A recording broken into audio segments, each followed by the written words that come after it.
നിറയണമേ. ഓ അളവില്ലാതെന്നിൽ നിറയണമേ. പരിശുദ്ധാത്മാവേ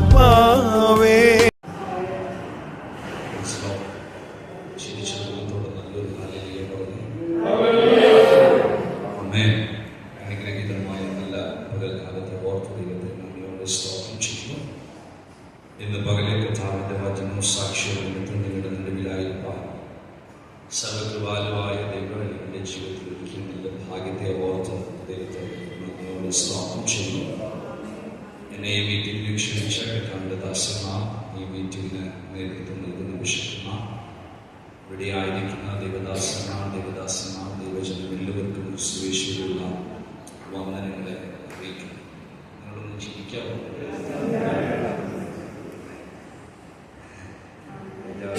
14 വർഷമായിട്ട് നിങ്ങളുടെ കർത്താവിൻ്റെ വേല ഇന്ന് തമിഴ്നാട്ടിലെ പല ഗ്രാമങ്ങളിൽ പോയി കർത്താവിനെ അറിയിക്കുകയും ഇവിടെ സഭ സ്ഥാപിക്കാനൊക്കെ ഇടയാക്കി. അപ്പോൾ ഈ തമിഴ്നാട്ടിലെ ഞങ്ങളുടെ വിശ്വാസികൾ ഇച്ചിരി വിദ്യാഭ്യാസം കുറഞ്ഞവരാണ്. 5ാം ക്ലാസ് 6ാം ക്ലാസ്സൊക്കെയാണ്, ഗ്രാജുവേറ്റ്. അതിനകത്തോട് വിദ്യാഭ്യാസമൊന്നുമില്ല, പടക്കം ഉണ്ടാക്കുന്നവരാണ് ശിവരാശികൾ. നിങ്ങളെ പോലെ അല്ല, ഇച്ചിരി വ്യത്യാസമുണ്ട് നിങ്ങളുടെ കുട്ടികളെയൊക്കെ എങ്കിലും അവർ ചിരിച്ചുകൊണ്ടേയിരിക്കുന്നു. ഈ 14 വർഷമായിട്ട് ഇവരുടെ ഈ ചിരിച്ച മുഖം കണ്ട് അടിമാലിക്കാരികളെ കുറിച്ച് നോക്കുമ്പോൾ എനിക്കൊരു ഭയവും ഇത്ര പൊക്കമൊക്കെ ഉണ്ടെന്നുള്ളത് ഞാനൊരു പാവം. ആമേൻ. നിങ്ങളുടെ സ്നേഹത്തെ എല്ലാം ഓർത്ത് ദൈവത്തെ നന്ദിയോടെ സ്വാഗതം ചെയ്യുന്നു. എനിക്ക് ഒത്തിരി സന്തോഷം തോന്നി. ഞാനിവിടെ വന്നതിന് തമിഴ്നാട്ടിലെ ഇങ്ങനെയുള്ള കാഴ്ചകളൊക്കെ കണ്ടപ്പോൾ ഒത്തിരി അഭിഷക്തന്മാർ ഒരുമിച്ച് ദേശത്തിന്റെ വിടുതലിന് വേണ്ടി ഒരുമിച്ച് കൂടിയത് ഓർത്ത് ഞാൻ ദൈവത്തെ നന്ദിയോടെ അത് ഞാൻ നന്നായിട്ട് വിശ്വസിക്കുന്നു. ഐക്യത എവിടെ ഉണ്ടോ അവിടെ അത്ഭുതം നടക്കും, അവിടെ ദൈവം പ്രവർത്തിക്കണം. ഇന്ന് പകരം നിങ്ങളോട് ആയിരിക്കുന്നത് വലിയ സന്തോഷമായി കരുതുന്നു. എൻ്റെ കൂടെ എൻ്റെ സഹോദരനുണ്ട്. ഞങ്ങൾ 4 ആൺമക്കളാണ്. എൻ്റെ 2ാമത്തെ ജ്യേഷ്ഠൻ എൻ്റെ കൂടെ ഉണ്ട്. പിന്നെ എൻ്റെ ആത്മീയ പിതാവിനോടാണ് എന്നെ ശുശ്രൂഷയിലേക്ക് നയിച്ചതിൻ്റെ ആശ്രമം. അതോടൊപ്പം തന്നെ ഞങ്ങളുടെ സഭയിലെ ശുശ്രൂഷകനായി കർത്താവിൻ്റെ വേല ചെയ്യുന്ന പ്രിയ ബെവിനെ ഞങ്ങളുടെ കൂടെയുള്ള ഓർത്ത് ദൈവത്തെ നന്ദിയോട് സ്തോത്രം ചെയ്യുന്നു. ദൈവം നിങ്ങളെല്ലാവരെയും ധാരാളമായി അനുഗ്രഹിക്കട്ടെ. ഈ ചിരി അങ്ങനെ തന്നെ നിൽക്കട്ടെ, മാറ്റണ്ട, അങ്ങനെ തന്നെ പോട്ടെ. നമുക്ക് ഒരുമിച്ച് കർത്താവിൻ്റെ വചനം ധ്യാനിക്കാൻ പോവുകയാണ്. ഞാൻ ദീർഘദിവസങ്ങൾക്ക് മുമ്പേ കർത്താവിൻ്റെ ദാസൻ ഈ മീറ്റിങ്ങിന് വേണ്ടി എന്നെ ക്ഷണിച്ചു, ഈ ഡേറ്റ് തന്നു. അന്നേരം മുതലേ ഞാൻ പ്രാർത്ഥിച്ചുകൊണ്ടിരിക്കുന്ന ദൈവസ്ഥലത്ത് പ്രാർത്ഥിച്ചുകൊണ്ടിരിക്കുകയാണ്. കാരണം ഇടുക്കി എന്ന് പറയുന്നത്, അല്ലെങ്കിൽ ഇങ്ങനെയുള്ള ദേശങ്ങളിൽ കർത്താവിൻ്റെ വേല ചെയ്യുന്നവർ ഒത്തിരി അത്യധ്വാനം ചെയ്തിട്ടാണ് നിങ്ങളുടെ ആയുസ്സും നിങ്ങളുടെ ആരോഗ്യവും ഒക്കെ എന്താ പറയുക പണയം വെച്ചിട്ടാണ് നിങ്ങൾ കർത്താവിൻ്റെ വേലയ്ക്ക് വേണ്ടി ഇറങ്ങിയിരിക്കുന്നതെന്ന് എനിക്ക് നല്ല ബോധ്യമുണ്ട്.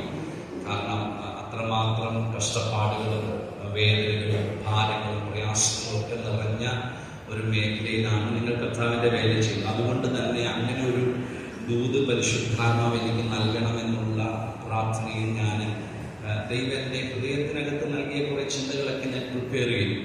അത് വെച്ചിട്ടാണ് ഞാനിവിടെ വന്നത്. പക്ഷേ ഇവിടെ വന്നിരുന്ന് കർത്താവിൻ്റെ ദാസന്മാർ ഇങ്ങനെ ആരാധിച്ചുകൊണ്ടിരുന്നപ്പോൾ കർത്താവിൻ്റെ ദാസൻ അതിനിടയിൽ പല വാക്കുകൾ ഇങ്ങനെ സൂചിപ്പിക്കുന്നതും, കർത്താവിൻ്റെ ദാസൻ ഞാനിവിടെ കയറി വരുമ്പോൾ പ്രാർത്ഥനയെക്കുറിച്ച് പ്രാർത്ഥന ചെയ്യുന്നതൊക്കെ കേട്ടപ്പോൾ പെട്ടെന്ന് പരിശുദ്ധാത്മാവിനോട് പറഞ്ഞു, നീ പ്രിപ്പയർ ചെയ്തുകൊണ്ട് നമുക്കത് വൈകിട്ടാണെങ്കിലും പ്രസംഗിക്കാം, ഇന്ന് പകരം ഞാൻ തരുന്നതെന്ന് പറയാൻ പറഞ്ഞാൽ പെട്ടെന്നെ അകത്ത് പരിശുദ്ധാത്മാവ് നൽകിയ ഒരു ദൂത്. നിങ്ങളാരും തിരുദാസൻ പറഞ്ഞ മുൻകുതിയോടൊന്നും ഇരിക്കേണ്ട. കാരണം ഇവിടെ ഞങ്ങളുടെ ഒരു രീതി എങ്ങനെയാണെന്ന് വെച്ചാൽ ആരടിച്ചാലും പാമ്പ് ചാടും, ഇന്നെ ആളെ അടിക്കാവുന്നതൊന്നും. അതുകൊണ്ട് നമ്മളെങ്ങനെയാ ശുശ്രൂഷ പോകുന്നതെന്ന് നമുക്കറിയില്ല. പരിശുദ്ധാത്മാവാണ് ഇതെല്ലാം നയിക്കുന്നത്.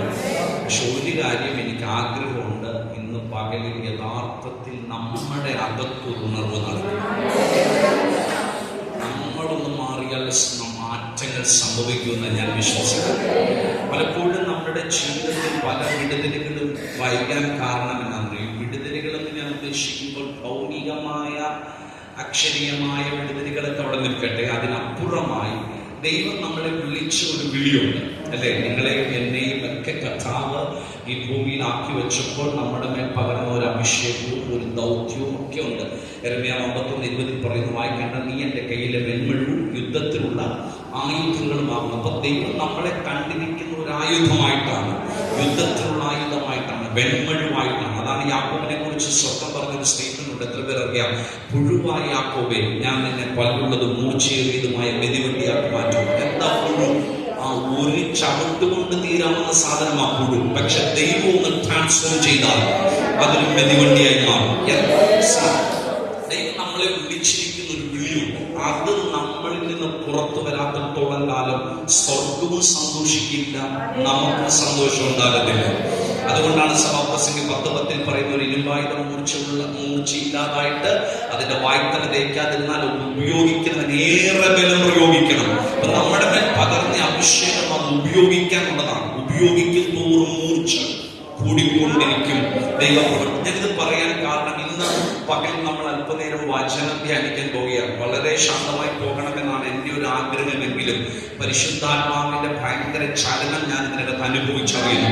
അതുകൊണ്ട് വളരെ പ്രാർത്ഥനയോടെ നിങ്ങളുടെ ശുശ്രൂഷ മേഖലയിൽ ഒരു മാറ്റം ചലിക്കണം.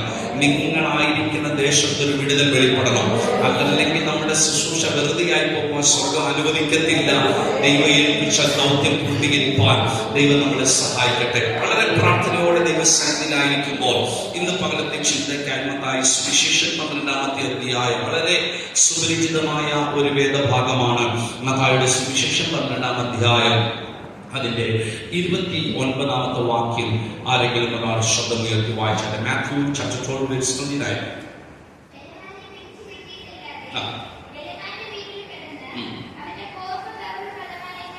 എങ്ങനെ കഴിയും?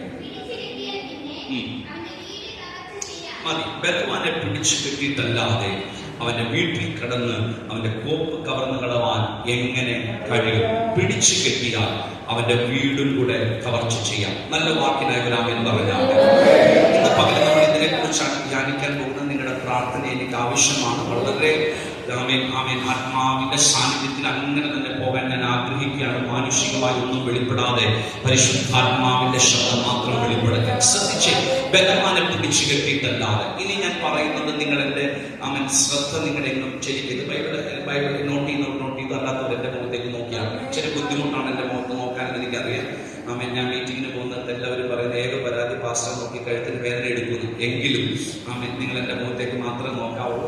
ശ്രദ്ധയെങ്ങും പോകരുത്. ശ്രദ്ധിച്ചോണം. ബലവാനെ പിടിച്ചു കെട്ടിയിട്ടല്ലാതെ അവന്റെ വീട്ടിൽ കിടന്ന് അവന്റെ കോപ്പ് കവർന്നെടുപ്പാൻ എങ്ങനെ കഴിയും? ശ്രദ്ധിച്ചോ. നിങ്ങൾ പാർക്കുന്ന ദേശത്ത് ഒരു ബലവാന്റെ ശക്തിയുണ്ട്. നിങ്ങൾ ശുശ്രൂഷിക്കുന്നിടത്തും ഒരു ബലവാന്റെ ശക്തിയുണ്ട്. പ്രത്യക്ഷമായോ പരോക്ഷമായോ, വെളിപ്പെട്ടോ വെളിപ്പെടാതെയോ, കണ്ണിന്റെ മുമ്പിൽ വെളിപ്പെട്ടോ വെളിപ്പെടാതെയോ വ്യാപരിക്കുന്ന ഒരു ബലവാന്റെ ശക്തിയുണ്ട്. ബലവാന്റെ ശക്തിയുണ്ട്. അതുകൊണ്ടാണല്ലോ കൊരിന്ത്യ ലേഖനത്തിൽ പറയുന്നത്, പിശാചിന്റെ തന്ത്രങ്ങളെ അറിയാത്തവരല്ലല്ലോ നിങ്ങൾ. അപ്പോ ഏതോ ഒരു ശക്തിയുടെ സ്വാധീനം നിങ്ങൾ പാർക്കുന്ന മണ്ണിനകത്തുണ്ട്. നിങ്ങൾ കർത്താവിന്റെ വേല ചെയ്യുന്ന മണ്ണിനകത്തുണ്ട്. അത് നിങ്ങളുടെ മുമ്പിൽ കീഴടങ്ങിയെങ്കിൽ മാത്രമേ നിങ്ങൾക്ക് ആത്മാവിൽ മുന്നേറാൻ കഴിയുള്ളൂ.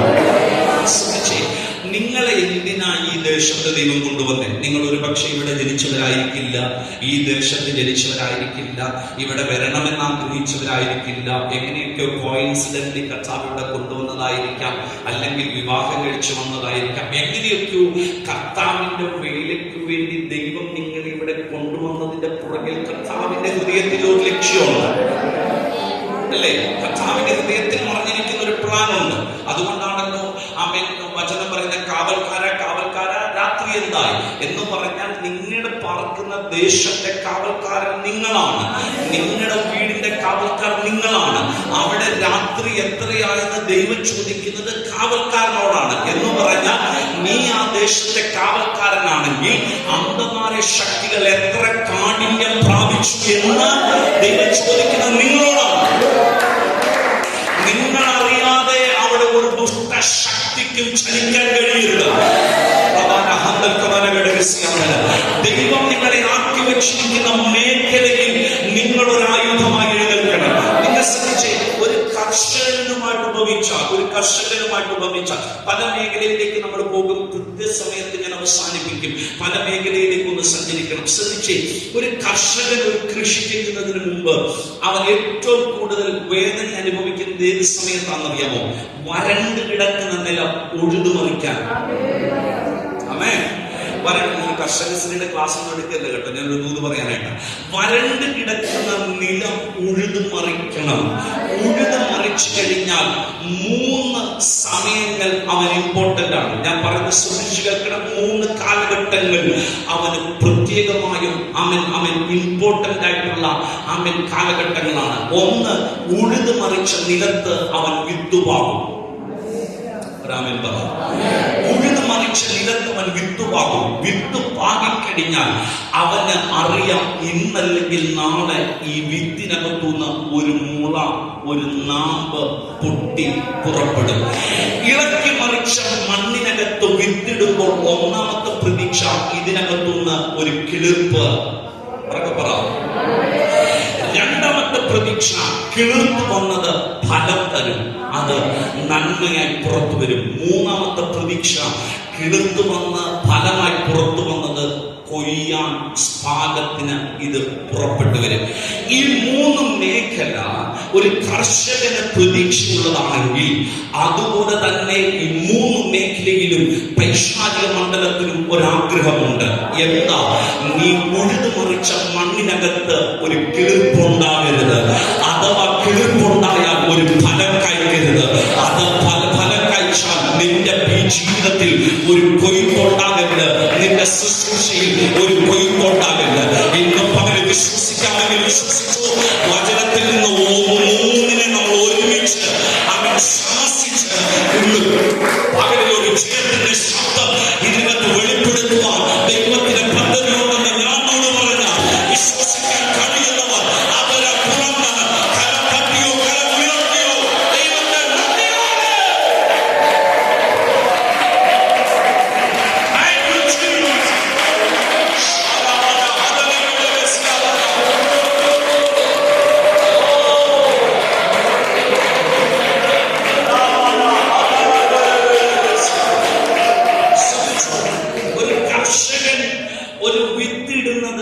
വിത്തിന്റെ കിളിർപ്പുകൾ കൊണ്ടല്ല, മറിച്ച് നാളെ വെളിപ്പെടാൻ പോകുന്ന കൊയ്ത്തിനെ കണ്ടുകൊണ്ടാണ്. നാളെ അവന് വെളിപ്പെടാൻ പോകുന്ന നന്മ കണ്ടുകൊണ്ടാണ്. അങ്ങനെയാണെങ്കിൽ പിശാച് പറയുകയാണ്, നീ എത്ര കിളച്ചാലും എത്ര ഉഴുതുമറിച്ചാലും നീ ഇട്ട വിത്തിനെ ഞാൻ കിളിർപ്പിക്കുകയില്ല. പല കാരണങ്ങളുണ്ട്. ചില മണ്ണുകൾ ഫെർട്ടൈലല്ല, ചില മണ്ണുകൾ ജീവനുള്ളതല്ല. എന്ന് പറഞ്ഞാൽ ഇട്ട വിത്തിനെ കിളിർപ്പിക്കാൻ കഴിയില്ല. ഇസ്രായേൽ മക്കൾ വാഗ്ദത്തത്തിലേക്ക് മോശയുടെ നേതൃത്വത്തിൽ പുറപ്പെടുമ്പോൾ ഇസ്രായേൽ മക്കളെ നോക്കി ദൈവം അരുളി ചെയ്ത പല വാഗ്ദത്തങ്ങളിൽ ഏറ്റവും പ്രാധാന്യം അർഹിക്കുന്ന 1-2 വാഗ്ദത്തങ്ങൾ ഞാൻ നിങ്ങളോട് പറയാം. ആരും ഉറങ്ങില്ലേ? എന്റെ കൂടെ വന്ന് ഉറങ്ങുന്നതെന്ന് ഞാൻ ഫോട്ടോ എടുത്തോണ്ട് പോകും. കാരണം എനിക്കത് അവരുടെ ഫോട്ടോ ഞാൻ വീട്ടിൽ ഫ്രെയിം ചെയ്ത് കൊടുക്കും. കാരണം എനിക്കത് സന്തോഷമാണ്. എന്റെ മീറ്റിംഗിൽ ഉറങ്ങുന്നവരെ എനിക്ക് ഇടയ്ക്കിടയ്ക്ക് കണ്ടുകൊണ്ടിരിക്കുക. അതുകൊണ്ട് നിങ്ങൾ എന്റെ മുഖത്തിൽ വന്നു. ഞങ്ങളുടെ സഭയിലൊക്കെ ഉറങ്ങിയ 2000 രൂപ ഫൈൻ തമിഴ്നാട്ടിൽ. അങ്ങനെ വലിയൊക്കെ ഒരു അച്ചൈൻമെന്റ് 10000 രൂപ. ഞാൻ എന്തിനാന്ന് വെച്ചപ്പോൾ 5 ആഴ്ച ഉറങ്ങാനുള്ള സഭയ്ക്ക് ഫണ്ടും കൂടും. ചില ഭാഷമാര് പറയും ഈ ആഴ്ച മുതൽ ആരംഭിക്കണം. പെട്ടെന്ന് ബിൽഡിംഗ് ഫണ്ടൊക്കെ കൂടി നമുക്ക് കെട്ടിടമൊക്കെ പണിത് പെട്ടെന്ന് മുമ്പോട്ടോ അമ്മ കൂതലി പോലെ അമ്മ ഉറങ്ങില്ലേ? അമ്മ എന്റെ മുഖത്തേക്ക് നോക്കും. എനിക്കറിയാം എന്തെങ്കിലും ക്ഷീണമുണ്ടെന്ന്. ഞാൻ അതിനേക്കാൾ ക്ഷീണിതനാണ്. അതുകൊണ്ട് എന്റെ മുഖത്തേക്ക് നോക്കും. ശ്രദ്ധിച്ചോ? അമ്മ ഈ വിത്ത് പാകിക്കഴിഞ്ഞാൽ ഇതിനെ കിളിർപ്പിക്കാത്ത ശക്തി. അതാ പറഞ്ഞു വന്നത്. ഇസ്രായേൽ മക്കൾ വാഗ്ദത്തത്തിലേക്ക് പോയപ്പോൾ പറഞ്ഞ ഒത്തിരി കാര്യങ്ങൾ ഒന്ന് ശ്രദ്ധിച്ചു. നിങ്ങളുടെ ഇടയിൽ മച്ചിയും ഗർഭമനസ്സുകളും മച്ചിയും ഉണ്ടാകത്തില്ല. ഒരാമൻ പറഞ്ഞേ, നിങ്ങളുടെ ഇടയിൽ ഗർഭമനസ്സുകളും. എന്താ ഗർഭമനസ്സ്? പോട്ടെ, മച്ചി എന്താ?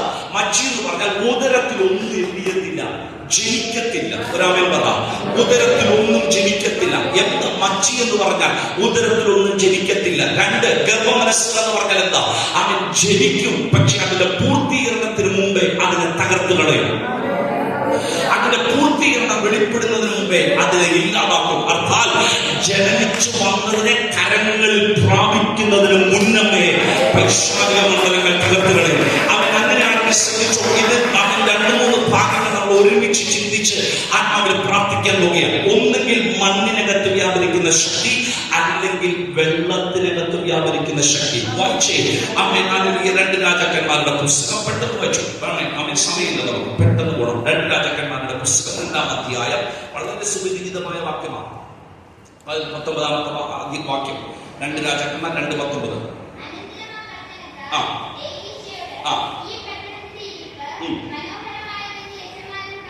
കാണുന്നുവല്ലോ. നിങ്ങൾ ശ്രദ്ധിച്ചേ, വെള്ളം ചീത്തയും ദേശം ഗർഭനാശവും ആകുന്നു എന്ന് പറഞ്ഞു. ഇനി എന്റെ മുഖത്തേക്ക് നോക്കാം, നമ്മോട് വായിച്ചോളൂ. ആമേൻ. വീട്ടിൽ പോയി വായിക്കാൻ ഹോംവർക്കാം. ആമേൻ. ശ്രദ്ധിച്ചേ, ഞങ്ങളുടെ പട്ടണത്തിന്റെ ഇരിപ്പ് എന്താ? ബ്യൂട്ടിഫുള്ളാണ്, ഭയങ്കര മനോഹരമാണ്. ആമേൻ. പക്ഷെ ഞങ്ങളുടെ പട്ടണത്തിന്, ഞങ്ങളുടെ ദേശത്തിന് ഒരു കുഴപ്പമുണ്ട്.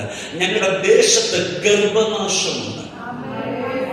എന്താ ഗർഭനാശം? ഒന്നും ജനിക്കത്തില്ല. എന്താ ജനിക്കാത്ത? വെള്ളപഥ്യമല്ല എന്ന് പറഞ്ഞാൽ വെള്ളത്തിനകത്ത് മരണമുണ്ട്, വെള്ളത്തിനകത്ത് ജീവനില്ല.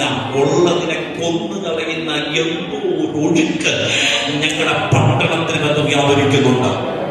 നിങ്ങളൊരു ആമേൻ പറഞ്ഞില്ല. ഞങ്ങളുടെ ദേശം കാണാൻ മനോഹരമാണെങ്കിലും ഒഴുക്കുന്ന ഒഴുകിനകത്ത് എവിടെയൊക്കെയോ മരണത്തിന്റെ ശക്തി ഉള്ളത് കൊണ്ട് അവൻ എത്ര വിത്തിട്ടാലും എത്ര കിളച്ച്, നിങ്ങൾ എന്റെ കൂടെ വന്നേ പറ്റത്തുള്ളൂ. ഇത് നിങ്ങൾക്കുള്ള ദൂതാണ്. എനിക്ക് നല്ല ഉറപ്പുള്ളത് കൊണ്ട് ഞാനിത് തന്നെ എടുക്കുന്നത്. ഒരു പ്രസംഗത്തിന് പോകാനാണെങ്കിൽ ഇഷ്ടം പോലെ പ്രസംഗം അതിനകത്ത് കിടപ്പുണ്ട്. ഞാനത് അതുകൊണ്ട് തന്നെ അവിടെ വെച്ചിരിക്കുന്നത്. പക്ഷെ പ്രസംഗം അല്ല ഇവിടെ വേണ്ടത്, ശുശ്രൂഷയാണ് വേണ്ടത്. അതുകൊണ്ട് നിങ്ങൾ എന്റെ കൂടെ വന്നാൽ ഇന്ന് പകലിച്ച അത്ഭുതങ്ങൾ ചെയ്യാൻ പോകുക. ശ്രദ്ധിച്ചു, കിളച്ചു മറിച്ചതിന് കണക്കില്ല. ദൈവദാസനെ, നടത്താത്ത മീറ്റിങ്ങുകളില്ല, അങ്ങനെ നടത്താത്ത ഉപവാസമില്ല, നടത്താത്ത പ്രാർത്ഥനയില്ല. പക്ഷെ ഒന്ന് കിളച്ചു മറിച്ച് വിത്തിടുമ്പോൾ ഒഴുകുന്ന വെള്ളത്തിനകത്ത് വ്യാപരിക്കുന്ന മരണത്തിന്റെ കെട്ട് അവൻ വിത്തിന്റെ ജീവനെ കൊന്നുകളഞ്ഞെങ്കിൽ ഇന്ന് പകരം പരിശുദ്ധാത്മ ഇടപെടുകയാണ്. ഇതിനകത്ത് ചിലതിന്റെ കൈലോട്ട്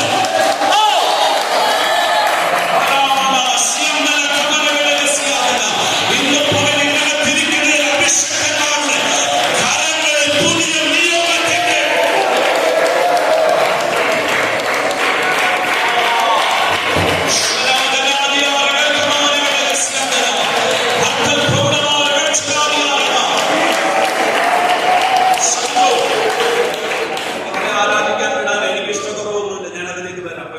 അവസാനം നമുക്ക് ആരാധിക്കാൻ ദൂതൊന്ന് കംപ്ലീറ്റ് ചെയ്യണം. അതൊക്കെ ഞാൻ ഓടിപ്പോകുന്നത്. ശ്രദ്ധിച്ചു, വെള്ളം പഥ്യമല്ല. എലീശ പ്രവാചകനോട് പറഞ്ഞപ്പോൾ ഏലിയാവിന്റെ പുറകെ നടന്ന് ഇരട്ടിപ്പങ്ക് പ്രാപിച്ചെടുത്ത് എലീശ പറയുന്ന ഒരു സ്റ്റേറ്റ്മെന്റ് ഉണ്ട്.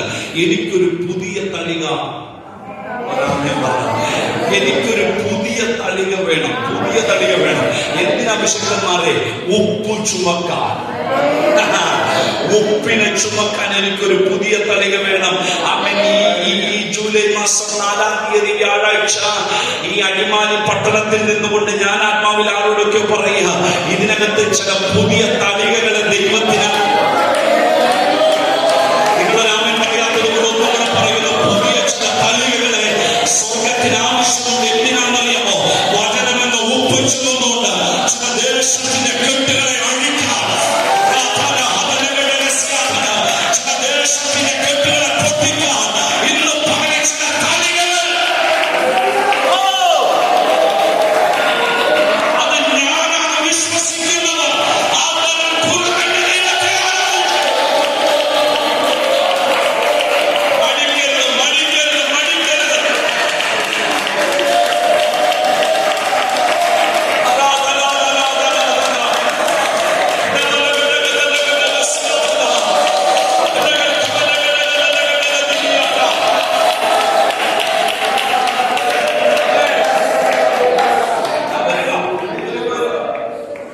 പ്രവാചകൻ പറയുക, ഒരു പുതിയ തളിക വേണം, അതിനകത്ത് അല്പം ഉപ്പ് വേണം.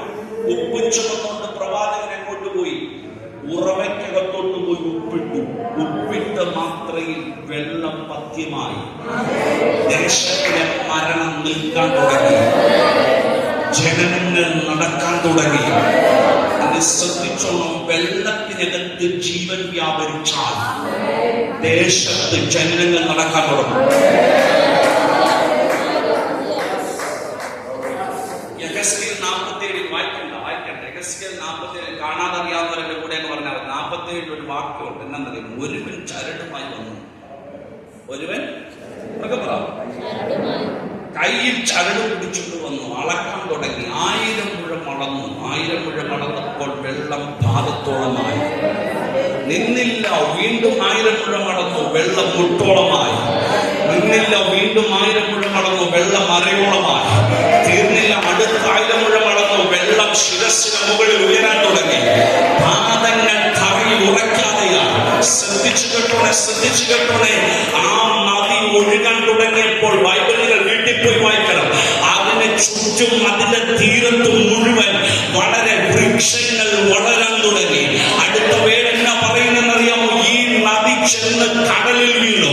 കടലിൽ വീണപ്പോൾ അവിടുത്തെ വെള്ളം പഥ്യമായി. എന്താ അതിനർത്ഥം അറിയാമോ? അതിനകത്ത് ഒരു മീൻ പോലും ജീവിക്കില്ല. പക്ഷെ ജീവനുള്ള നദി എന്നപ്പോൾ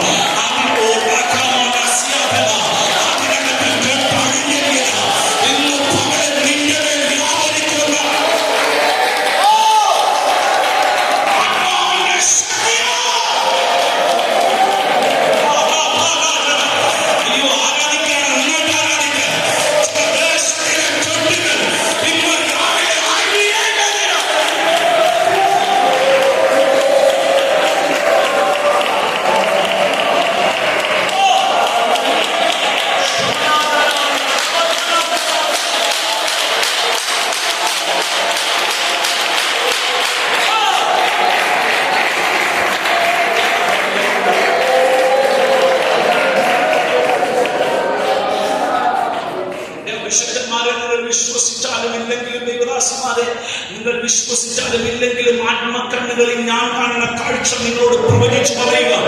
ഇന്ന് പകലിൽ ഈ ദേശത്തിൽ ഒരു യുദ്ധം നടന്നുകൊണ്ടിരിക്കുകയാണ്. ഈ ദേശത്ത് വിതച്ചാലും കേൾപ്പിക്കാതെ പൈശാചിക മണ്ഡലങ്ങൾ നീട്ട വിത്തിനെ വെട്ടിക്കളഞ്ഞ കൊന്നുകളഞ്ഞ മരണത്തിന്റെ വെല്ലുവിളികൾ ഇന്ന് പകൽ നീ ആരാധിക്കുമ്പോ, നീ സ്തുതിക്കുമ്പോ, നീ വചനം പറയുമ്പോ ഇന്ന് പകൽ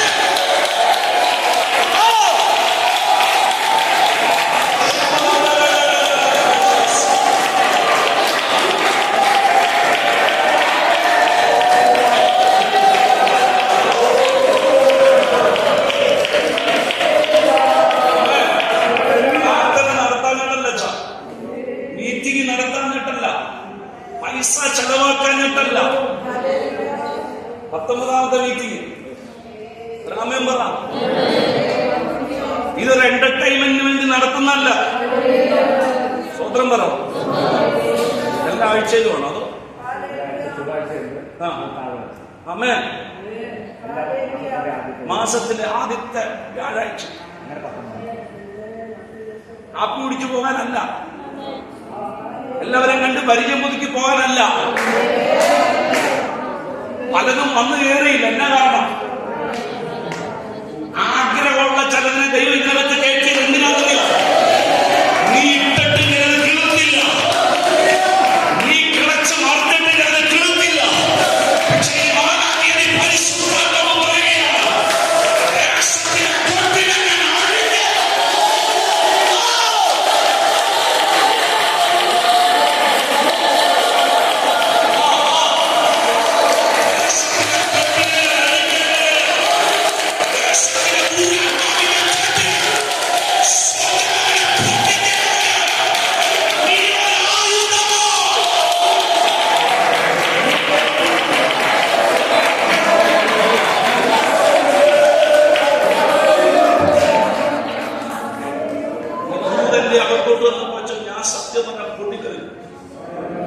പല ആവർത്തി ഇതൊക്കെ വായിച്ചു വിട്ടതാ. പക്ഷെ പരിശുദ്ധാത്മാവ് ഇതൊന്ന് വ്യാഖ്യാനിക്കാൻ തുടങ്ങിയപ്പോ ഈ വേദപണ്ഡിതന്മാർ പറഞ്ഞൊരു സ്റ്റേറ്റ്മെന്റ് ഉണ്ട്. ഇത് ചെന്ന് കണക്ട് ആയത് ചാവുകടലിലോട്ടാണ് എന്ന് പറഞ്ഞ കൊന്നു മുടിക്കുന്ന ശക്തി അതിനകത്തുണ്ട്. പക്ഷെ ജീവൻ ചെന്ന് കണക്ട് ആയപ്പോ മരണം അവന്റെ മുമ്പ് കീഴടക്കും. ഞാൻ ഈ യായിറോസിന്റെ പ്രസംഗം ഇടയ്ക്ക് വിഷയം ഇടയ്ക്ക് പ്രസംഗിക്കും, കൺവെൻഷനൊക്കെ പോകും. അങ്ങനെ പ്രസംഗിക്കുമ്പോൾ പറഞ്ഞ സ്റ്റേറ്റ്മെന്റ്, ഈ യായിറോസിന്റെ വീട്ടിൽ യേശു കർത്താവ് ചെന്ന് കയറിയപ്പോ കൊച്ചെങ്ങനെ കിടക്കുക, അവർക്ക് പറ മരിച്ചു കിടക്കുക. യേശു കർത്താവ് കൊച്ചിനെ നോക്കിയിട്ട് പറയാം, കൊച്ചു മരിച്ചിട്ടുണ്ട്, കൊച്ചു ഉറങ്ങുക. ഞാനിടയ്ക്ക് ചിന്തിക്കും, ശരിക്കും യേശു കർത്താവ് നുണയല്ലേ പറഞ്ഞു? ഒരു അമ്മയും പറഞ്ഞു, ഒരു ദേശവും പറയണല്ലോ, ശരിക്കും മരിച്ച കൊച്ചിനെ നോക്കി കർത്താവ് പറഞ്ഞു ഉറങ്ങുക, നുണയല്ലേ പറഞ്ഞു? ഈ പാസ്റ്റർ നേരം നല്ലതായിരുന്നു, എന്തൊക്കെ പറയുന്നതെന്ന് ശരീരം വരിക. ആമേ, ശരിക്കും ഈ കൊച്ചു മരിച്ചില്ലേ? യേശു കർത്താവ് പറഞ്ഞു ഉറങ്ങുക. അതല്ല, മരിച്ചു എന്നുള്ള സത്യം അംഗീകരിക്കാൻ കർത്താവ് തയ്യാറല്ല. മനസ്സിലായെങ്കിൽ നിനക്ക് ആ രോഗം ഉണ്ടെന്നുള്ളത് സത്യമാണ്, ഡോക്ടർ അത് സർട്ടിഫൈ ചെയ്തതാണ്. പക്ഷെ സ്വർഗം പറയും ഞാൻ അംഗീകരിക്കുക. ഒരാമൻ പറയുന്നേ, നിന്റെ കൊച്ചു മരിച്ചു എന്നുള്ള സത്യമാണ്, പക്ഷെ ഞാനത് അംഗീകരിക്കുകയല്ല. സ്വർഗം പറയും ഉറങ്ങുക, ഇപ്പൊ എഴുന്നേൽപ്പിക്കാൻ പോകും. യേശു കർത്താവ് ചെന്ന് കയ്യിലോട്ട് പിടിച്ചിട്ട് വന്ന് തലീഥ ഭൂമി ബാലെ. നിങ്ങളൊന്ന് നോക്കി, ആരാ കയ്യെ പിടിച്ചേ? യേശു. നല്ല അർത്ഥ. പക്ഷെ കുറച്ചുകൂടെ നല്ലൊരു വാക്ക് പറയാം, ജീവനായവനാ. ആരെ പിടിച്ചിരിക്കുന്ന? മരണത്തിന്റെ കയ്യിൽ. ജീവനായ. കുറച്ചും കൂടെ നല്ലൊരു ഭാഷ പറഞ്ഞാൽ നാളെ മരണത്തെ ജയിക്കാനുള്ള, ഇന്ന് മരണത്തെ തൊട്ടപ്പോൾ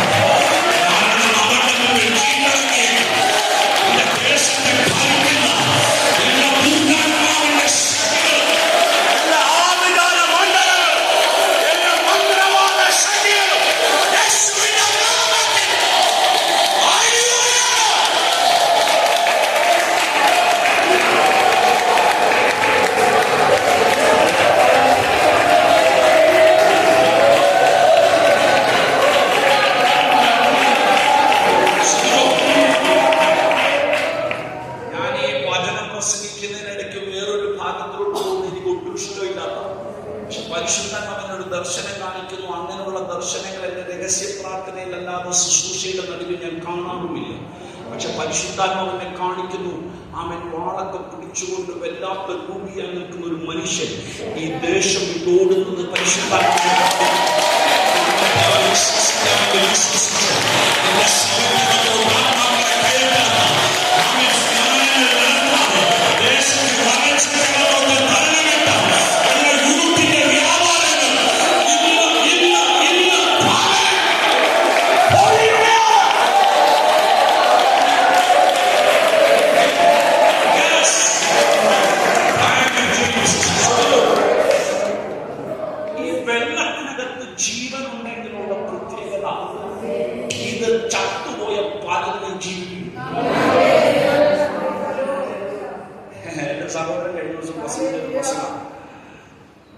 പുള്ളി അവിടെ ഒടുങ്ങിയിരിക്കുന്ന ഓർത്ത് ഞാൻ ദൈവത്തെ സ്തുതിക്കുക.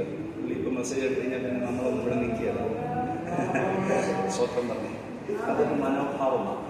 ആമേ, എന്നെ ശുശ്രൂഷിക്കുന്ന ഇറക്കിയ ദൈവദാസൻ ഒരു വിശ്വാസിയെ പോലെ എൻ്റെ മുമ്പിൽ വന്നിരിക്കുമ്പോൾ എനിക്കതൊരു സന്തോഷമാണ്. ആമേൻ പറഞ്ഞു. അതിനൊരു മനസ്സ് വേണമെന്നുള്ളതാണ്. അതാ ഞാൻ പറഞ്ഞു, ആരടിച്ചാലും പാമ്പ് എത്താണ് നമുക്ക് വിടുതൽ നടക്കണം. ഞാൻ തന്നെ നടക്കുന്നൊന്നുമില്ല. സ്വന്തം വിടുതൽ നടക്കണം, അത്ര സ്വന്തം. ആമേൻ. കരയുന്ന ഒരു അമ്മയ്ക്കാൽ ഞാൻ ദൈവത്തിന് നന്ദിയോടെ സ്വാഗതം. കരയുന്ന അമ്മമാർ ഇതിനകത്തിരിപ്പുണ്ട്. അമ്മമാരുടെ നിങ്ങളുടെ തലമുറകൾ നശിക്കത്തില്ല. അല്പം മാറിപ്പോയാലും ദൈവം മടക്കിക്കൊണ്ടുവരും. ശ്രമിച്ചോ. യോബ് 14:7-8 ഒരു വാക്യമുണ്ട്, നിങ്ങൾ വായിക്കേണ്ടത്. എല്ലാം ഹോംവർക്ക് കേട്ടോ, വായിക്കാൻ പോയ സമയത്ത്. അതുകൊണ്ട് ഒരു വൃക്ഷമായാൽ അതിന് പ്രത്യാശ, വെട്ടിയാൽ അത് പിന്നെയും പൊട്ടി. അതെന്നെ കിളിപ്പാണ് ചെയ്യും. വെട്ടിയാൽ അത് പിന്നെ. എൻ്റെ വീട്ടിൽ ഏറ്റവും കൂടുതൽ ഉപയോഗിക്കുന്ന ഒരു സാധനം കറിവേപ്പില എന്ന് പറഞ്ഞ. നിങ്ങളുണ്ടോ സഹോദരിമാർക്കൊക്കെ സന്തോഷം. ഇതിനകത്ത് ഏതാ കറിവേപ്പില മൊത്തം അതാ ചാവും. ഇത് തപ്പിയിട്ടൊരു സാധനം എന്ത് ചെയ്യത്തില്ല. എൻ്റെ അമ്മയ്ക്ക് അതിനകത്ത് ആരണ്ട് കൈവശം കൊടുത്തിട്ടുണ്ട്. ഇതിങ്ങനെ കഴിച്ച് ഞാൻ കുക്ക് ചെയ്യും കേട്ടോ. സഹോദരിമാർക്ക് ഇപ്പോഴത്തെ സംശയം കൂടെ ഭാഷ പറ, അച്ഛന്മാരൊന്ന് കേൾക്കട്ടെ.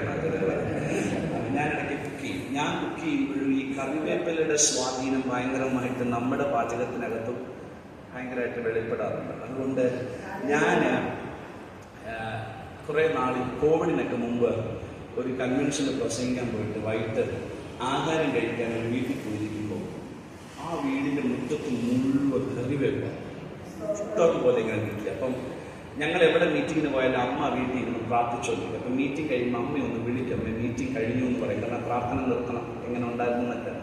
അങ്ങനെ വിളിച്ചപ്പോൾ ഞാൻ അമ്മയോട് പറഞ്ഞു, അമ്മ വന്നിരുന്നെങ്കിൽ ഭയങ്കര സന്തോഷമായിരുന്നു. അവരുടെ അമ്മേനെ വിളിച്ച് എന്നെ പറഞ്ഞു, ഇവിടെ ഇഷ്ടംപോലെ കറിവേപ്പ ഒരമ്മയെന്ന് പറയുക. അപ്പം അമ്മ എന്നോട് പറഞ്ഞു, മോനെപ്പോൾ ഒരു തൈ അവിടുന്ന് മോഷ്ടിച്ചുകൊണ്ട് വരാനല്ല, അവരോട് ചോദിച്ചിട്ട്.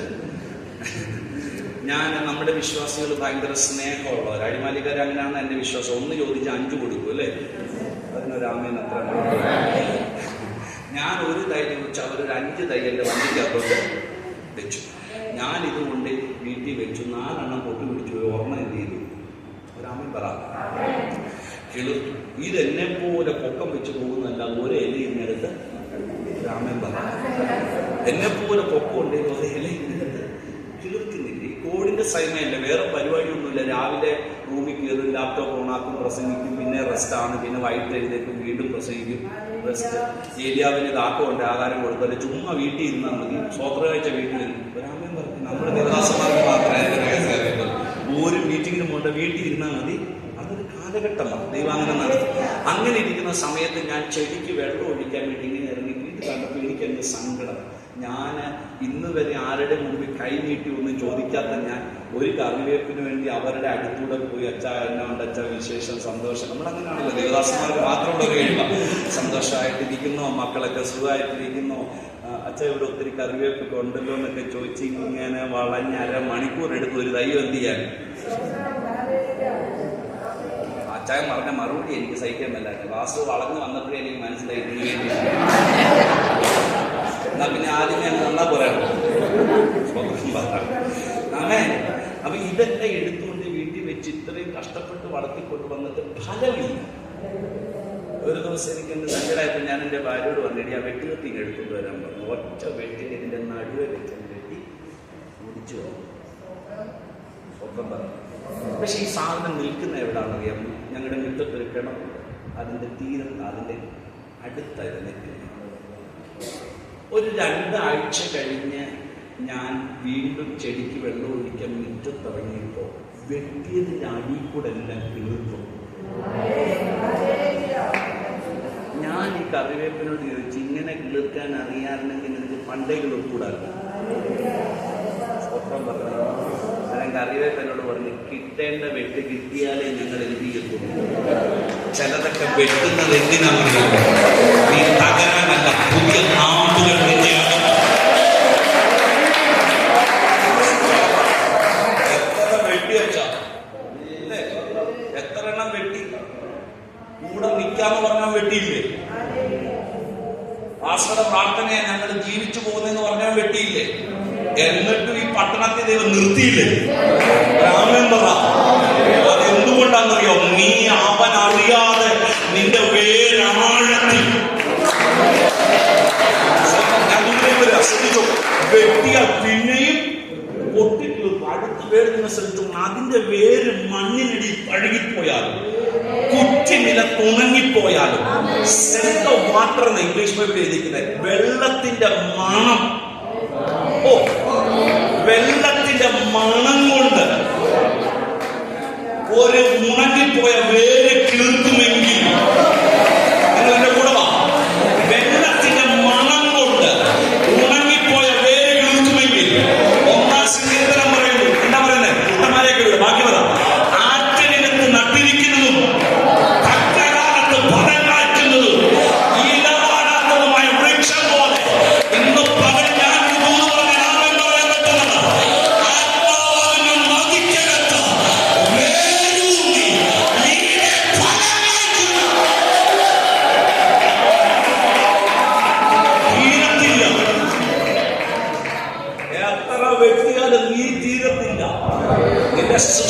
അവസാനിക്കത്തില്ല.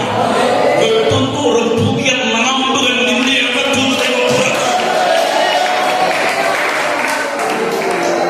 അകത്തുനിന്ന് പുസ്തകം വീട്ടിൽ പോയി വായിക്കണം കേട്ടോ. 1-ാം സങ്കീർത്തനമായിട്ട് ഇത് കണക്ട് ആയിട്ട് കിടക്കുന്നു.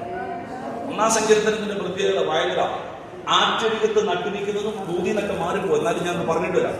തക്ക കാലത്ത് ഈ വെയില് ഏറ്റവും കൂടുതൽ വെയിൽ കൊള്ളുന്ന മഴ ഈ ആറ്റരികത്തിൽ നമ്മുടെ പ്രത്യേകത പറഞ്ഞു. നിങ്ങളുണ്ടോ എൻ്റെ ഇവിടെ? ബോറടിക്കുന്നുണ്ടോ? എന്തെങ്കിലും ഒന്നും ചെയ്യാൻ പറ്റത്തില്ല, തീരുമ്പോഴല്ലേ പോകാൻ പറ്റത്തില്ല. ഏറ്റവും കൂടുതൽ വെയിൽ കൊള്ളുന്ന ആരാണ്? മരമാണ്. പക്ഷെ അതിന്റെ കീഴിലോട്ട് ഉയർന്നു നോക്കി, പക്ഷെ ഇല വാടത്തില്ല. വെയിലില്ലാഞ്ഞിട്ടല്ല, ഏറ്റവും കൂടുതൽ വെയിൽ കൊള്ളുന്നത് മരമാണ്. പക്ഷെ ഇവൻ വെയിൽ കൊണ്ടാൽ ഇവന്റെ ഇല വാടത്തില്ല. കാരണം ഇവന്റെ അടിക്കൽ നിൽക്കുന്നവരുടെ സമാധാനം. ഞാൻ ഈ മരത്തോട് ചോദിച്ചാൽ എന്താ നിന്റെ ഇല വാടാത്തത്? അവൻ പറയും, ഞാൻ നിൽക്കുന്നത് ആറ്റരികത്താണ്, ആത്മാവെന്ന നദിക്കകത്താണ്.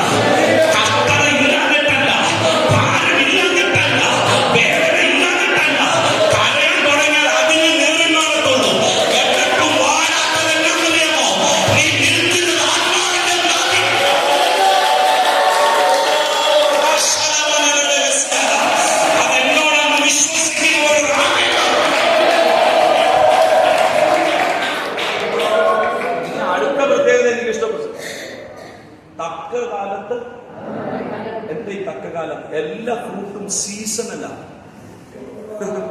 ഓറഞ്ചിനൊരു സീസണുണ്ട്, മാങ്ങയ്ക്കൊരു സീസണുണ്ട്. പക്ഷെ ദൈവരാജ്യത്തിൽ മാത്രം സീസണൽ ഫ്രൂട്ട് ഇല്ല.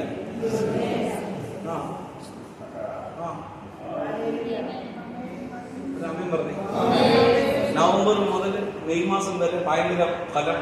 പിന്നെ മഴയൊക്കെ ആയതുകൊണ്ട് ഞങ്ങൾ വീട്ടിൽ, പിന്നെ ജൂൺ ജൂലൈ ഒക്കെ ഞങ്ങൾ വീട്ടില. പിന്നെ ഓണം വരണം, അടുത്ത പുറപ്പാട്. അങ്ങനെയല്ല ദൈവരാജ്യം.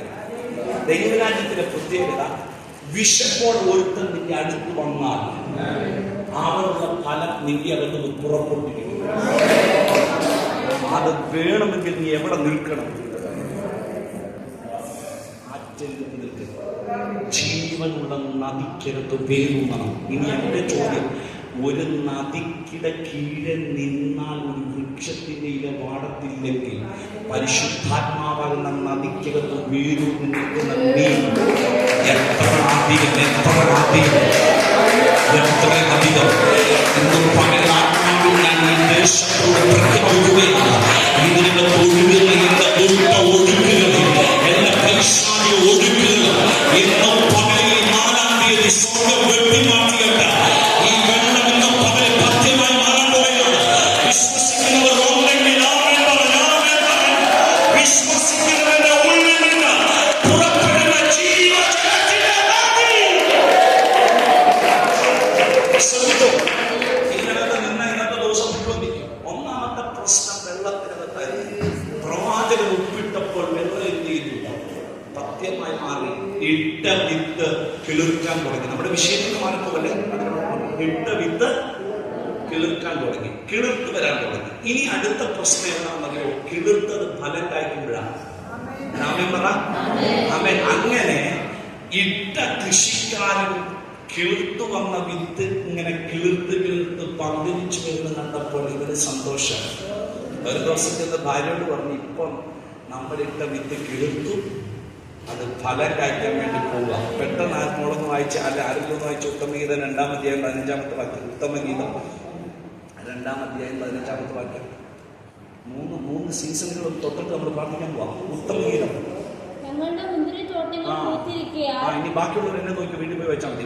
ഞങ്ങളുടെ മുന്തിരിത്തോട്ടങ്ങൾ പൂത്തിരിക്കിയാൽ. ഇത് ഭയങ്കര ഒരു പ്രശ്നമാണ്. ദൈവദാസന്മാർ ശ്രദ്ധിച്ചു വെക്കണം. ഞങ്ങളുടെ മുന്തിരിവള്ളി പൂത്തിരിക്കിയാൽ മുന്തിരിവള്ളികളെ നശിപ്പിക്കുന്ന കുറുക്കന്മാരെയും ചെറുകുറുക്കന്മാരെയും തന്നെ പിടിച്ചു തരും. ആ വാക്യം മാത്രം നിങ്ങളുടെ ഹൃദയത്തിൽ കിടന്നാൽ മതി. നിങ്ങൾ അമ്മമാരൊക്കെ എന്റെ മുഖത്തേക്ക് നോക്കണേ. ഞങ്ങളുടെ മുന്തിരിത്തോട്ടം പൂത്തു. എന്താ ഒരു മുന്തിരിവള്ളി? ഈ മുന്തിരിവള്ളിയെ കുറിച്ചൊക്കെ പഠിക്കാൻ പോയാൽ ഭയങ്കര കേട്ടോ. നിങ്ങളെ ചരിത്രം ഒന്നും ചോദിക്കില്ല. ഇടുക്കിയിലുള്ളവർക്ക് കൃഷിയെക്കുറിച്ച് ഞാൻ ക്ലാസ് എടുക്കേണ്ട കാര്യമില്ലെന്ന് എനിക്കറിയാം. സ്വത്രം പറഞ്ഞേ, നിങ്ങളെന്നാ രാമൻ പറഞ്ഞത്. ഞാൻ പക്ഷേ ഒരു മുന്തിരിത്തോട്ടത്തിൽ പോയപ്പോൾ അതിന്റെ ഉടമസ്ഥനോട് ചോദിച്ചപ്പോൾ അയാൾ എന്നോട് പറഞ്ഞു, മുന്തിരി വള്ളി കിളുത്ത് കഴിഞ്ഞാൽ 40 വർഷത്തേക്ക് പിന്നെ തിരിഞ്ഞു നോക്കണ്ട. അങ്ങനെയാ ഫലം കായ്ക്കണം. ആയുഷ്കാലം മുഴുവൻ ഫലം കായ്ക്കണം. ഒരാമൻ പറഞ്ഞു. ആമേൻ. അതിന് ചില സ്വതന്ത്രം പറഞ്ഞല്ലോ. നിനക്ക് തോന്നുമ്പോഴല്ല ഫലം കഴിക്കട്ടെ, വെച്ചവൻ ഒരു ആഗ്രഹമുണ്ട്, അന്നേരം എല്ലാം നിന്നിൽ നിന്ന് എന്ത് ചെയ്യണം. നമ്മുടെ ഒരു കുഴപ്പം അത്, നമുക്ക് തോന്നുമ്പോഴേ നമ്മൾ എന്ത് ചെയ്യത്തുള്ളൂ. അങ്ങനെ ഒരു പ്രശ്നമുണ്ട്. നമുക്ക് ഇഷ്ടപ്പെട്ടവരെ കാണണം, നമുക്ക് വേണ്ടപ്പെട്ടവരെ കാണണം, അങ്ങനെ മാത്രം ഫലം. അത് ഭയങ്കര തെറ്റായ രീതിയാണ്. എപ്പോഴും നിന്നിൽ ഒരു ഫലം കാണണം. ആത്മീയ ഫലം നിന്റെ അകത്തൊന്ന് പുറത്തു വരണം. ദൈവിക സ്നേഹം നിന്നിൽ നിന്ന് പ്രതിഫലിക്കണം. സ്വതന്ത്രം പറഞ്ഞു. ഹല്ലേലൂയ. കഴിഞ്ഞ ദിവസം ഞാൻ കന്യാകുമാരിയിൽ ഞങ്ങളുടെ 150 പാസ്റ്റേഴ്സിന്റെ ഒരു കോൺഫറൻസ് ഉണ്ടായിരുന്നു. ഫൈനൽ മെസ്സേജിന് ഞാൻ ചെന്നപ്പോൾ അവിടെ ഇവിടെയൊക്കെ ഓർത്ത് ഞാൻ ദൈവത്തിന് നന്ദിയോട് സ്വതന്ത്രം ചെയ്യാം. നിങ്ങളുടെ ആ ചിരി കാണുമ്പോൾ തന്നെ എനിക്കൊരു സന്തോഷമുണ്ട്. ഈ ഫ്രണ്ടിൽ നിരന്നിലും പാസ്റ്റർമാരെല്ലാം അവിടെ നിലനിന്നിട്ട് എൻ്റെ ഇങ്ങനെ കുറിച്ച് നോക്കിക്കൊണ്ടിരിക്കുക. ആ പറയണം, അടുത്ത് പറ, ഞങ്ങൾ കേൾക്കാം, അടുത്ത പറയുന്നുണ്ട്. ഞാൻ അവസാനം അവരോട് വെച്ചാൽ ചിരിക്കുക. എന്നാലും വിശ്വാസികൾക്ക് ഒരു സന്തോഷം ഉണ്ടാകട്ടെ. എന്നെ വിടും അവൻ എന്ന് പറഞ്ഞാലേ അവൻ ശ്രദ്ധിച്ചോട്ടെ. അപ്പൊ ഈ മുന്തിരി വള്ളി കിളിർക്കാൻ തുടങ്ങി, കിളിർത്ത് ഇതിങ്ങനെ പന്തലിക്കാൻ തുടങ്ങി. 40 വർഷമാണ് ഇതിന്റെ ആയുസ്. 40 വർഷം ഇത് കിളിർക്കാൻ തുടങ്ങി. 40 വർഷവും ഇത് കലർന്നുണ്ട്. ആമേൻ. അങ്ങനെ തോട്ടക്കാരൻ, നിങ്ങളുണ്ടല്ലോ എൻ്റെ ഇവിടെ, തോട്ടക്കാരൻ ഇത് വെച്ചു, കിളിർത്തു, പന്തലിച്ചു. ഒരു ദിവസം രാവിലെ ചെന്ന് നോക്കിയപ്പോ ഇത് പൂത്തു, പൂ വരാൻ തുടങ്ങി. പൂ വരാൻ തുടങ്ങിയാൽ ഒരു സൈൻ അറ്റാ എന്താണെന്നറിയാമോ? അധികം താമസിയാതെ ഇതിനകത്തൊന്ന് ഫലം വരും. ഈ പൂ, നിങ്ങൾ എന്റെ കൂടെ വരണേ, ഇതിന്റെ അറ്റത്തൊരു പുളിപ്പുണ്ട്. ഈ പുളിപ്പ് ഈ പൂവിനകത്തുണ്ട്. ഇതാണ് മുന്തിരിക്കൊലെ. നിങ്ങളുടെ ഇരുമ്പ് കണ്ടാക്കുന്ന മുന്തിരിയുടെ നല്ല നല്ല മധുരമാണ്. കഴിച്ചു നോക്കണം, നല്ല അറിയാം. സ്വന്തം പറഞ്ഞേ, ഇതിങ്ങനെ ഈ കൊലയെ പുറത്തോട്ട് കൊണ്ടുവരുന്ന ഈ പുളിപ്പാണ്. ഈ പുളിപ്പ്, ഈ പൂ കണ്ടു കഴിഞ്ഞാൽ പിന്നെ കർഷകന്റെ സന്തോഷമായി. എന്നാന്നറിയാമോ? അധികം താമസിയാതെ മുന്തിരിക്കൊല എന്ത് ചെയ്യും? മുന്തിരിക്കൊല ഒന്നൊക്കെ പറഞ്ഞേ ഫലം പുറത്തു വരും. ഫലം പുറത്തു വന്നാൽ അടുത്ത പ്രത്യേകത എന്താണെന്നറിയാം? 100 അല്ലെങ്കിൽ 120 ദിവസത്തിനൊക്കെ ഒരു കൊയ്ത്തുണ്ട്. പ്രവചന ശബ്ദമായിട്ട് രാമേ പറയാൻ പറ്റുമോ? 100 അല്ലെങ്കിൽ 120 ദിവസത്തിനൊക്കെ ഒരു കൊയ്ത്ത്. അതിനുള്ള അടയാളമാണ് ഈ പൂ. ഇത് കണ്ട സന്തോഷത്തിന് തോട്ടക്കാരൻ വീട്ടിൽ ചെന്ന് ഭാര്യയോട് പറഞ്ഞു, ഇനി നമ്മൾ അധ്വാനിച്ചതൊന്നും വൃഥാവായില്ല. മുന്തിരിവള്ളി എന്ത് ചെയ്തു? പൂത്തു. സന്തോഷമായി. അങ്ങനെ സുഖമായിട്ട് കഞ്ഞിയും പയറും ഒക്കെ കഴിച്ച് കിടന്നുറങ്ങി. പിറ്റേ ദിവസം രാവിലെ നനയ്ക്കാൻ തോട്ടത്തിൽ ചെന്നപ്പോൾ ഒറ്റ പൂവില്ല. എന്താ പ്രശ്നം എന്നറിയാം? അകത്ത് കയറിയ കുറുക്കനും ചെറുകുറുക്കനും കൂടെ സകല മുന്തിരിയുടെ അറ്റത്തുള്ള പൂവും കടിച്ചിട്ട്. എന്നാ ഇവന് ഈ പുളിപ്പിഷ്ട, ഇവന് ഈ പുളിപ്പിഷ്ട. ആർക്ക്? കുറുക്കന്. മുന്തിരി വണ്ടിയുടെ അറ്റത്തുള്ള പുളിപ്പ് അവന് ഭയങ്കര ഇഷ്ടമാണ്. ദൂത് കേട്ടോണേ, ആരാ നട്ടത്? ഉറക്കപ്പറ. ഞാൻ ആരോടായി പറയുന്നതിന്റെ ആരാ നട്ടത്? തോട്ടക്കാരൻ. വളമിട്ടതാരാ? തോട്ടക്കാരൻ. നനച്ചതാരാ? ഞങ്ങളുടെ സഹോദരൻ ദേവദാസന്മാരൊക്കെ ഭയങ്കര ആക്റ്റീവാണ്. നിങ്ങൾ അയച്ചിട്ട് പുറകോട്ടിരിക്കണം. അതാ ഞാൻ നിങ്ങളെ നോക്കി പറയുന്നത്. അവൻ നനച്ചതാരാ? തോട്ടക്കാരൻ. എല്ലാം ചെയ്തത് ഇവനാ. സ്വതന്ത്രം പറഞ്ഞേ, സ്വതന്ത്രം പറ. കഷ്ടപ്പെട്ടത് മുഴുവൻ ഇവനാ. ആമേൻ. ഫലം കൊയ്യേണ്ടതും ആരാ? അങ്ങനെ സന്തോഷിച്ചിരുന്ന് വന്നപ്പോ ഫലമില്ല. കുറുക്കൻ അവന്റെ ഇഷ്ടം നിറവേറ്റാൻ ഇവന്റെ ഫലത്തെ അവൻ കഴിച്ചു. മനസ്സിലാകുന്നുണ്ടെങ്കിൽ അവൻ പറ, നീ അധ്വാനിച്ച് വളർത്തിക്കൊണ്ടു വന്നതാ, നീ കഷ്ടപ്പെട്ട് വളർത്തിക്കൊണ്ടു വന്നതാ. എപ്പോഴോ ഒരു കൊയ്ത്തുണ്ടെന്ന് നിന്റെ ഹൃദയത്തിനകത്ത് നിനക്കറിയാമായിരുന്നു. പക്ഷെ ഏതോ കുറുക്കൻ, ഏതോ ചെറുകുറുക്കൻ നിന്റെ കോമ്പൗണ്ടിനകത്ത് കയറി നിന്റെ അമ്മയെ കാലെടുത്ത്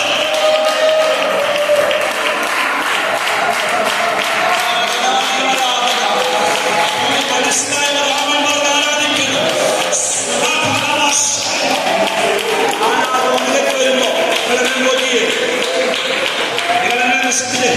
നിങ്ങളാരാധിക്കാൻ വിടുക.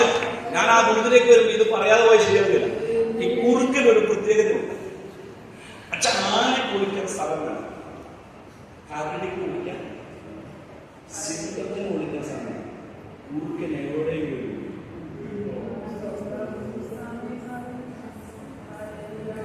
അവൻ വേണ്ടി വന്ന ആടിന്റെ വേഷു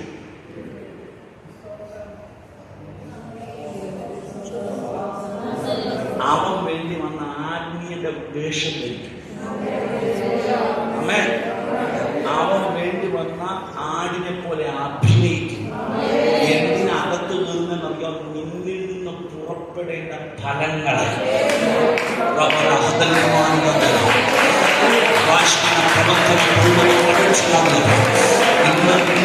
ഇന്ന് പകൽ പരിശുദ്ധാത്മാവ് എന്നോട് തരുന്ന പ്രവചനശക്തി ഞാൻ അങ്ങനെ കൈമാറുക. നാളുകളായിട്ട് നീ കൊയ്തെടുക്കേണ്ട ഫലങ്ങളെ കാർന്നു നിന്ന കുറുക്കന്മാരെ ഇന്ന് പകൽ പരിശുദ്ധാത്മാവ് പിടിച്ചു ആ ബലവാനെ ഇന്ന് പകൽ യേശുവിന്റെ നാമത്തിൽ ഭൂമിയിൽ അവൻ പറയുന്നവരുണ്ടെങ്കിൽ അവൻ പറഞ്ഞ് ആരാധിച്ചോ. നിന്റെ ഫലത്തെ കാർന്നെടുത്ത ചില കുറുക്കന്മാരെ ഇന്ന് പകൽ സ്വർഗ്ഗം പിടിച്ച്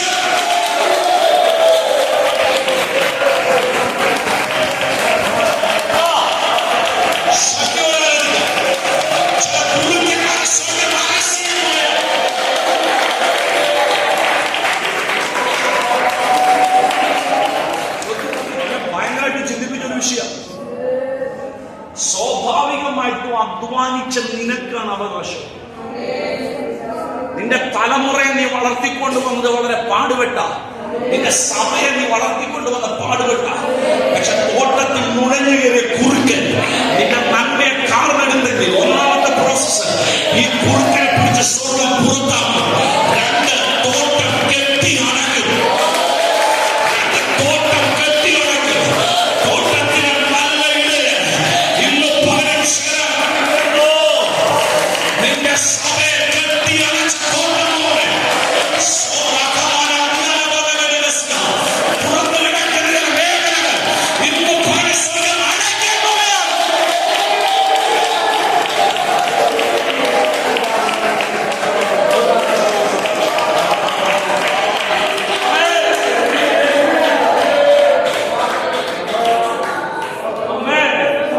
നിങ്ങൾക്ക് വിശ്വസിക്കാമെങ്കിൽ വിശ്വസിക്കാം. പരിശുദ്ധാത്മാവ് നൽകുന്ന പ്രവചനശക്തി ഞാൻ അങ്ങനെ കൈമാറുകയാണ്. നീ അനുഭവിക്കേണ്ട ഫലങ്ങളെ, നീ അനുഭവിക്കേണ്ട നന്മകളെ, നീ അനുഭവിക്കേണ്ട അനുഗ്രഹങ്ങളെ കാർന്നെടുത്തങ്ങനെ പൈശാചിക മണ്ഡലങ്ങൾ ഈ 4-ാമത്തെ ദിവസം സ്വർഗ്ഗങ്ങളെ വെട്ടിമാറ്റുകയാണ്.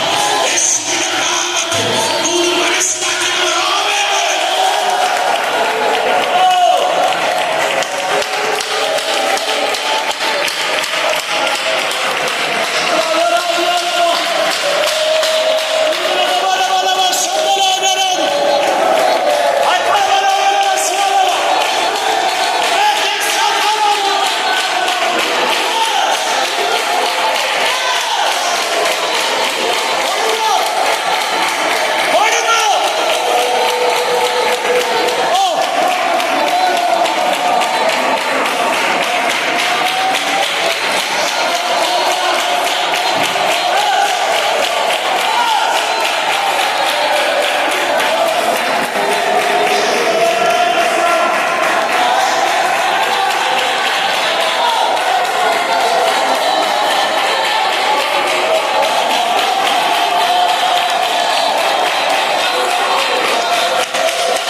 പരിശുദ്ധനെ കാണിക്കും.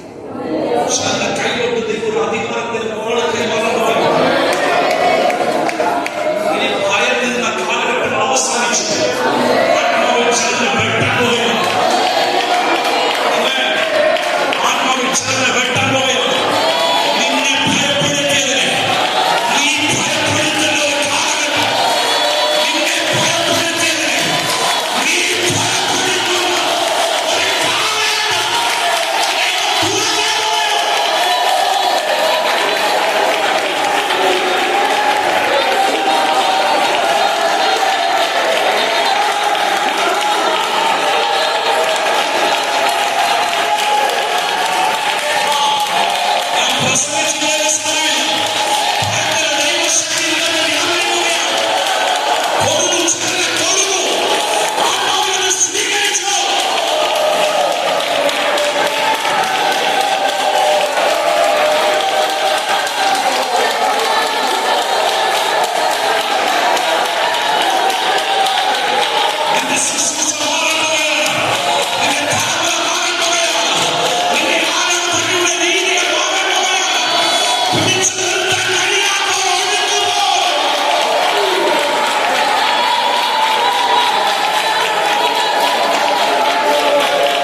കാരണം എന്തൊക്കെയോ വിടുതലുകൾ സ്വപ്നം ചെയ്യുന്നത്.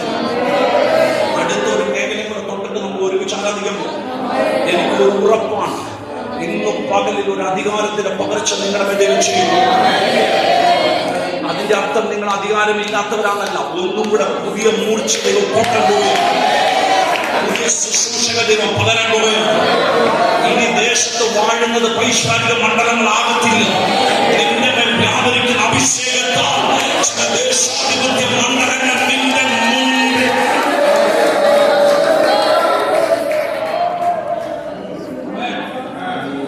അതത്രയും പറയാൻ ഈ ചെറുപ്രായത്തിൽ ഞങ്ങൾക്ക് അത്രയും ഉറപ്പുള്ളതുകൊണ്ടാണ്. ആമേൻ. 14 വർഷം മുമ്പ് എന്റെ സഹോദരൻ തമിഴ്നാട്ടിൽ കർത്താവിന്റെ വേലയ്ക്ക് വേണ്ടി പോകുമ്പോൾ ഞാനൊരു കൂടെ പോയത് എന്തായിരുന്നു കാണാൻ പോയത്. പക്ഷെ പ്രതീക്ഷിച്ചതുപോലെ ആയിരുന്നില്ല കാര്യങ്ങൾ. ഒരു പെന്തക്കോസ്ത് കുടുംബത്തിൽ ജനിച്ചു വളർന്നവനാണ് ഞാൻ. എൻ്റെ അപ്പനും അമ്മയും 1970 അവസാനത്തിൽ 80 അടുക്കാറായപ്പോൾ ഒരു ഓർത്തഡോക്സ് സമുദായത്തിൽ നിന്ന് കർത്താവിനെ അറിഞ്ഞ് സ്വന്തം രക്ഷിതാവായി സ്വീകരിച്ച് കർത്താവിന് വേണ്ടി ഇറങ്ങി. ഉപ്പുട്ടിൽ എന്ന് പറഞ്ഞ കോട്ടയത്ത് അറിയപ്പെടുന്ന ഒരു കുടുംബത്തിൽ ജനിച്ചതാണ് എൻ്റെ അപ്പൻ. 18 വർഷം എൻ്റെ അപ്പനെയും അമ്മയോ ഞങ്ങളുടെ സ്വന്തക്കാരും ചർച്ചക്കാരും ബന്ധുമിത്രാദികളും ഒരു കല്യാണമോ മരണമോ അറിയിച്ചില്ല. കാരണം സ്വർണ്ണം ഇല്ലാത്തതുകൊണ്ട് 18 വർഷം എല്ലാ ബിസിനസ്സുകളും തകർന്ന് ചെരുപ്പ് കമ്പനി കത്തി പട്ടിണിയായി 2 നില വീട്ടിൽ 4 വേലക്കാരുമായി കഴിഞ്ഞിരുന്ന എൻ്റെ അമ്മ 500 രൂപയുടെ വാടക വീട്ടി 1/2 കിലോ അരിക്ക് വേണ്ടി കയറിയിട്ടുണ്ട്. അന്ന് വിട്ടുകൊടുക്കാത്തൊരു വിശ്വാസം അവർക്കുണ്ടായിരുന്നു. ദേവദാസന്മാരെ ജീവിതത്തിൽ സുവിശേഷ വേലയ്ക്ക് ഇറക്കത്തിന്റെ തീരുമാനം എടുത്ത ആളാണ്. കാരണമുണ്ട്, എന്നാണെന്നറിയാമോ? ഞാൻ ദേവദാസന്മാർ വേണ്ടി ഇരിപ്പുണ്ട്. നിങ്ങളുടെ എല്ലാ ദേവദാസന്മാരാണ്. അപ്പോൾ നിങ്ങളോട് ക്ഷമിക്കും. 1-ാം തീയതി മുതൽ 10-ാം തീയതി വരെ ഞങ്ങളുടെ വീട്ടിൽ പാസ്റ്റർമാരുടെ നീതി ക്യൂവായിരുന്നു. കാരണം ബിസിനസ് ഉണ്ടായിരുന്നു, പൈസ. പക്ഷെ കർത്തക വന്നപ്പോൾ ഒറ്റ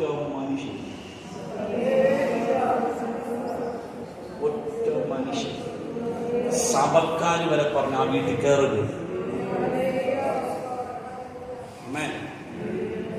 1992 കോട്ടയത്തൂടെ എൻ്റെ അപ്പൻ്റെ അമ്മയുടെയും കരം പിടിച്ച് ഞങ്ങൾ 4 ആൺമക്കള് പടിയിറങ്ങുമ്പോൾ ഒളിവിൽ പോകുമ്പോൾ സകലരും പറഞ്ഞ് തീർന്നത് മുടിഞ്ഞു പോകും. ഇടയ്ക്കൊരു കല്യാണത്തിന് ചെന്നപ്പോഴാണ് സ്വന്തക്കാർ പറയുന്ന കേട്ടെ, മോനെ ദൈവം നിങ്ങളെ അനുഗ്രഹിച്ചല്ലോ. ഞങ്ങളുടെ ഇടയിലേക്ക് ഒരു സംസാരം ഉണ്ടായിരുന്നു, പാസ്റ്റർമാരെ തീറ്റിപ്പറ്റി മുടിഞ്ഞു പോയതാണ്. സ്വത്രം പറ. പക്ഷെ എൻ്റെ ദൈവം ആർക്കും കടക്കാരനല്ല കേട്ടോ, ആർക്കും കടക്കാരൻ. എൻ്റെ അപ്പനൊരു പ്രത്യേകത ഉണ്ടായിരുന്നു. കടം കയറി തകർന്നിരിക്കുമ്പോൾ ഒരു ദേവദാസൻ വീട്ടിൽ വന്ന കടം വാങ്ങിച്ചാണെങ്കിലും 100 രൂപ കാശ് കൊടുക്കാതെ വീട്ടിൽ നിന്ന് വിടത്തില്ല. ഇന്ന് മക്കളായി ഞങ്ങൾ അതെല്ലാം കൊയ്തുകൊണ്ടിരിക്കുകയാണ്. സ്തോത്രം. 4 ആൺമക്കളെ ദൈവം കൊടുത്തു. 4 പേര് കർത്താവിന് വേണ്ടി നിൽപ്പാൻ ദൈവം ഇടയാക്കി. ആമേൻ. അങ്ങനെ ഞാൻ എൻ്റെ സഹോദരനോട് പോകുമ്പോൾ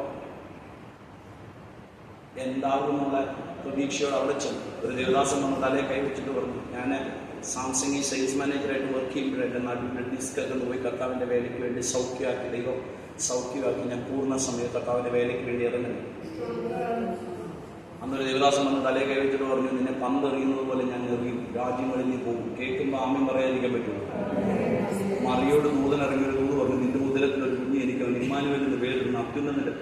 ഏത് മറിയ ആമ്യം പറയാതെ വരുന്ന വല്ലതും പുള്ളിക്കാരി ചിന്തിച്ചോ? നിങ്ങളൊരു ആമ്യം പറഞ്ഞു. നടക്കാൻ പോകുന്നു ഓർത്തിട്ട് ചാടി കയറി എന്ന് ആമ്യം പറഞ്ഞു. ഞാനും ആമ്യം പറഞ്ഞു. ദൈവം നേരെ എറിഞ്ഞത് എന്നെ സഹോദരൻ കൂടെ തമിഴ്നാട്ടിലോട്ടാണ്, കള്ളന്മാരുടെ ഗ്രാമത്തിൽ. അമ്മേ, ഞങ്ങളവിടെ ചെല്ലുമ്പോൾ ഞങ്ങൾ പാർത്ത 5 സ്റ്റാർ ഹോട്ടലിൽ ഇന്നും അവിടെ ഉണ്ട്. മധുരം എന്ന് പറയുന്ന ഒരു വാട്ടർ സർവീസ് സെന്ററിന്റെ മോട്ടോർ വരെയല്ല. ഞാൻ എൻ്റെ സഹോദരനോട് കിടന്നിറങ്ങി. ആദ്യത്തെ 5 സ്റ്റാർ ഹോട്ടലിൽ ഡീസലിന്റെ മണ്ണെണ്ണയുടെയും ഗന്ധമുള്ള ആ ഹോളിന് ആ ചെറിയ ഇന്നും ഉണ്ടല്ലോ അവിടെ. നിങ്ങൾ ഒന്നാം കാണിച്ചു ശങ്കരൻകോവിലിന്റെ തിരുനെല്ലുവേലിക്ക് ഇടയ്ക്ക് പനവടയ്ക്ക് സ്വന്തം എന്ന് പറയുന്ന സ്ഥലം. അവിടെ കിടന്നുറങ്ങി. രാവിലെ ഒരു ലൂണ സ്കൂട്ടറെ കയറി TVS അതിലൊക്കെ ഞാനിരുന്നുള്ള അവസ്ഥ ഒന്ന് ആലോചിച്ചു. തമിഴ്നാട്ടുകാർ പോകുന്ന സ്കൂട്ടറുണ്ട്. അതേ കയറി കർത്താവിൻ്റെ വേലയ്ക്ക് വേണ്ടി ഒരു ഗ്രാമത്തിൽ ചെല്ലുമ്പോൾ അവർ ഞങ്ങളെ സ്വീകരിച്ചത് മനുഷ്യൻ്റെ മലം എറിഞ്ഞു. ഇന്നലെ ഞാൻ എന്താണ് ടീച്ചർ ഇതാണ് സുവിശേഷ വേല. പക്ഷെ ഇന്ന് പുറകോട്ട് തിരിഞ്ഞു നോക്കുമ്പോൾ എത്രയെത്ര ഗ്രാമങ്ങൾ, എത്രയെത്ര ദേശങ്ങൾ, എത്രയെത്ര അഭിഷക്തന്മാർ കർത്താവിന് വേണ്ടി എഴുന്നേറ്റ് നൽകി. ഒരു കാര്യം കുറവ്, നിന്നെ ദൈവം ഒരു ദേശം അയച്ചിട്ടുണ്ട്. ഇന്നല്ലെങ്കിൽ നാളെ നിന്നിലൂടെ ദൈവം പുറത്തെടുത്തിരിക്കും. ചിലപ്പോൾ ഭാര്യ പറയും നടക്കുകയില്ല, സഭക്കാർ പറയും നടക്കുകയില്ല, വീട്ടുകാർ പറയും നടക്കുകയില്ല. പക്ഷെ നിയോഗം പ്രാപിച്ചവനെ അറിയുള്ളൂ.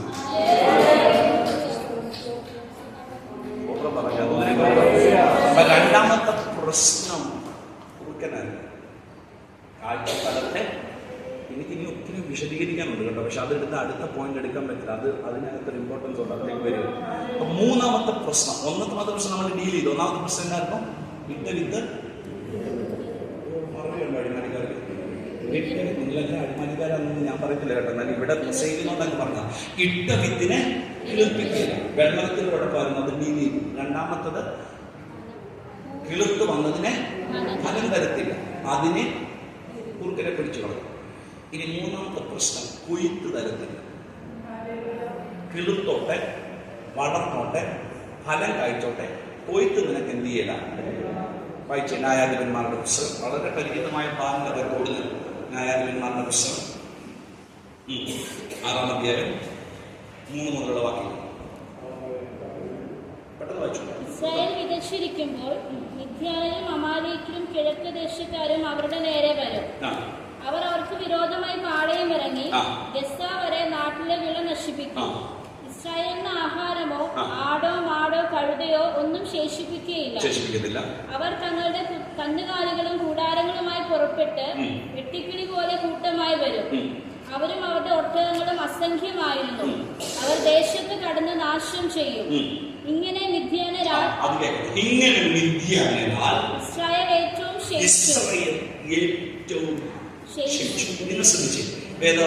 ബൈബിൾ അറിയാവുന്ന വിശുദ്ധന്മാരായിട്ടിരിക്കുന്നത് ജോഷുവയുടെ കാലഘട്ടം മുതൽ ശൗലിന്റെ കാലഘട്ടം വരെയുള്ള 520 വർഷം. ജോഷുവയുടെ കാലഘട്ടം മുതൽ ശൗലിന്റെ കാലഘട്ടം വരെയുള്ള 520 വർഷം വരെ 7 പ്രാവശ്യം ഇസ്രായേൽ മക്കൾ അടിമത്വത്തിൽ പോയി. 7 പ്രാവശ്യം അടിമത്വം. എനിക്ക് തോന്നുന്നു ഇവരുടെ അനുസരണക്കേടും ഇവരുടെ പ്രശ്നങ്ങളൊക്കെയാണ്. അതിനകത്ത് 5ാമത്തെ അടിമത്വമാണ് മിദ്യാന്യരാണ് ഉണ്ടായ അടിമത്വം. ആരാളുണ്ടായ ഏതാണ്? മിദ്യാന്യരാണ്. എന്ത് ഈ മിദ്യാന്യരാലുണ്ടായ അടിമത്വം എന്നറിയാം? 7 വർഷം നീണ്ടു നിന്ന അടിമത്വത്തിന്റെ പ്രത്യേകത, ഇവർ വിതയ്ക്കും, നിലം ഉഴുത് ഇവർ വിതയ്ക്കും, ഇവർ വളവും, ഇവർ വെള്ളവും എല്ലാം കൊണ്ട് നോക്കി ഇവർ വളർത്തിക്കൊണ്ടുവരും. ഫലം കായ്ക്കുന്നതും ഇവര് കാണും. വീട്ടിൽ ചെന്ന് ഭാര്യയോട് പറയും, കൊയ്ത്തിനെല്ലാം ടൈമായി, നാളെ നമ്മൾ കൊയ്യാൻ പോവാന്ന് പറഞ്ഞ് പിറ്റേ ദിവസം തോട്ടത്തിൽ വരുമ്പോൾ ഒറ്റ ഫലം. എന്താ പ്രശ്നം? മിഥ്യം വന്ന് ഒട്ടകപ്പുറത്ത് വെട്ടുക്കിളി പോലെ വന്നിട്ട് മുഴുവൻ കൊയ്ത്തു ആവും. ആരും പോയി എന്റെ കൂടെ വാ, മിഥ്യം കൊണ്ടുപോയി. ഇനി എന്റെ ചോദ്യം, കഷ്ടപ്പെട്ടതാരാ? പൈസ മുടക്കിയതാരാ? വേദന എടുത്തതാരാ? ലാഭം മുഴുവൻ ഒന്നല്ല 7 വർഷം. 7 വർഷം നിങ്ങളുടെ ജീവിതത്തിൽ നിങ്ങൾ ചെയ്യുന്ന ഏറ്റവും വലിയ കാരണം. വല്ലപ്പോഴും ഒരു പ്രശ്നം വരുന്നത് കുഴപ്പമില്ല. വല്ലപ്പോഴും ഞങ്ങളൊക്കെ ദേവദാസന്മാരാണ്. എല്ലാ മാസത്തെയും പോലെ അടുത്ത മാസം ജീവിക്കാൻ ചിലപ്പോൾ പറ്റുന്ന തരത്തില്ല. വല്ലപ്പോഴും ഒരു സാമ്പത്തിക ബുദ്ധിമുട്ട് ഇല്ലേ? ഞങ്ങളെ കാണാൻ കുഴപ്പമൊന്നുമില്ലെങ്കിലും അനുഭവിക്കുന്ന വേദന ഞങ്ങൾക്ക്. അമ്മേ, ഇന്നലെ ഒരു കൊച്ചൻ വീട്ടിൽ വന്ന് പ്രാർത്ഥിക്കാനായിട്ട്, എൻ്റെ കസിനാണ്, കല്യാണം കഴിഞ്ഞിട്ട് 1 മാസമാകുള്ളൂ. അവൻ ഇപ്പോഴേ പ്രശ്നമാണ്. ഞാൻ പറഞ്ഞു, എൻ്റെ മോനെ 1 മാസമായി നിനക്ക് ഇത്രയും പ്രശ്നമാണെങ്കിൽ വർഷങ്ങളായി ഞങ്ങളുടെയൊക്കെ അവസ്ഥ. അച്ഛനെ നേരത്തെ പറഞ്ഞെന്ന് ഞാൻ കേട്ടത്തില്ലായിരുന്നു. ഞാൻ പറഞ്ഞ അതല്ല മക്കളെ ഉദ്ദേശിച്ചു. അങ്ങനെ ജീവിതം നിർത്താനാണ്. പണ്ട് നിർത്തിക്കൊണ്ട സമയം കഴിഞ്ഞു. കുടുംബ പ്രശ്നമല്ല പറഞ്ഞേ, വേദനകൾ ഓർത്ത ഓരോ ഡേറ്റും എങ്ങനെ താണ്ടുന്നതെന്ന് ചില സമയത്ത് നമുക്ക് മാത്രമേ പുറമേ കാണുന്നവരോട്ട് എന്നെ കുഴപ്പം.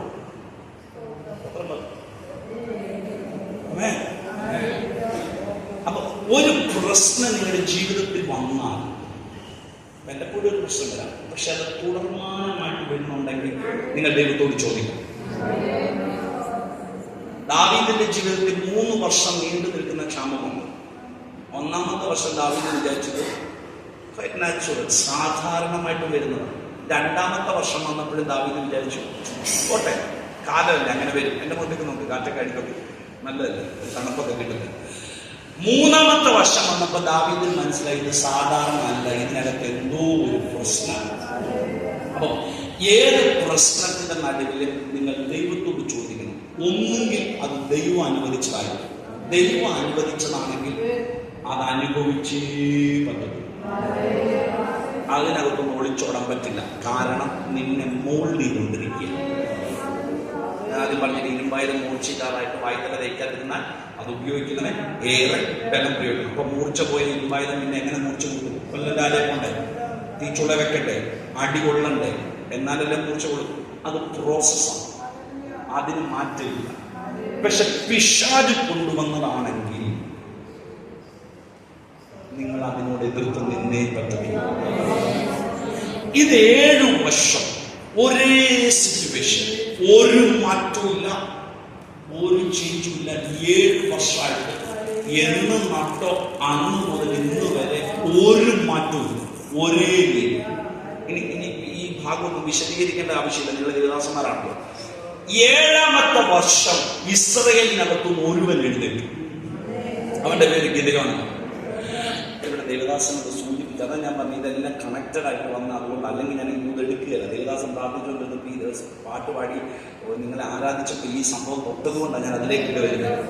അതുകൊണ്ട് ഈ ദൂതിന് ഞാൻ ഉത്തരവാദിയല്ല, ഇവരൊക്കെ ചെയ്തതിന്റെ ബാക്കി ഞാൻ അങ്ങ് പൂർത്തീകരിക്കുന്നുള്ളൂ. സ്വന്തം പറഞ്ഞു, എന്തെങ്കിലും അവരോട് ചോദിച്ചോളൂ, എന്നോട് ചോദിക്കില്ല. സ്വന്തം അതല്ല. അപ്പം 7ാമത്തെ വർഷം ഒരുവനെ എഴുന്നേൽപ്പിച്ചു. അവന്റെ പേര് ഗിദെയോൻ. അവന്റെ കയ്യിൽ ഇച്ചിരി ഗോതമ്പുണ്ട്. അവൻ അതുമായിട്ട് മുന്തിരിച്ചക്കിന്, എനിക്ക് ഭയങ്കര ചിരി വന്നൊരു വേദഭാഗം. ഈ ഗോതമ്പ് മെതിക്കേണ്ട മെതിക്കളത്തില്ല, മുന്തിരി മെതിക്കുന്ന മുന്തിരിച്ചക്കിനകത്ത് ഗോതമ്പായിട്ട് ഇവനെന്നെ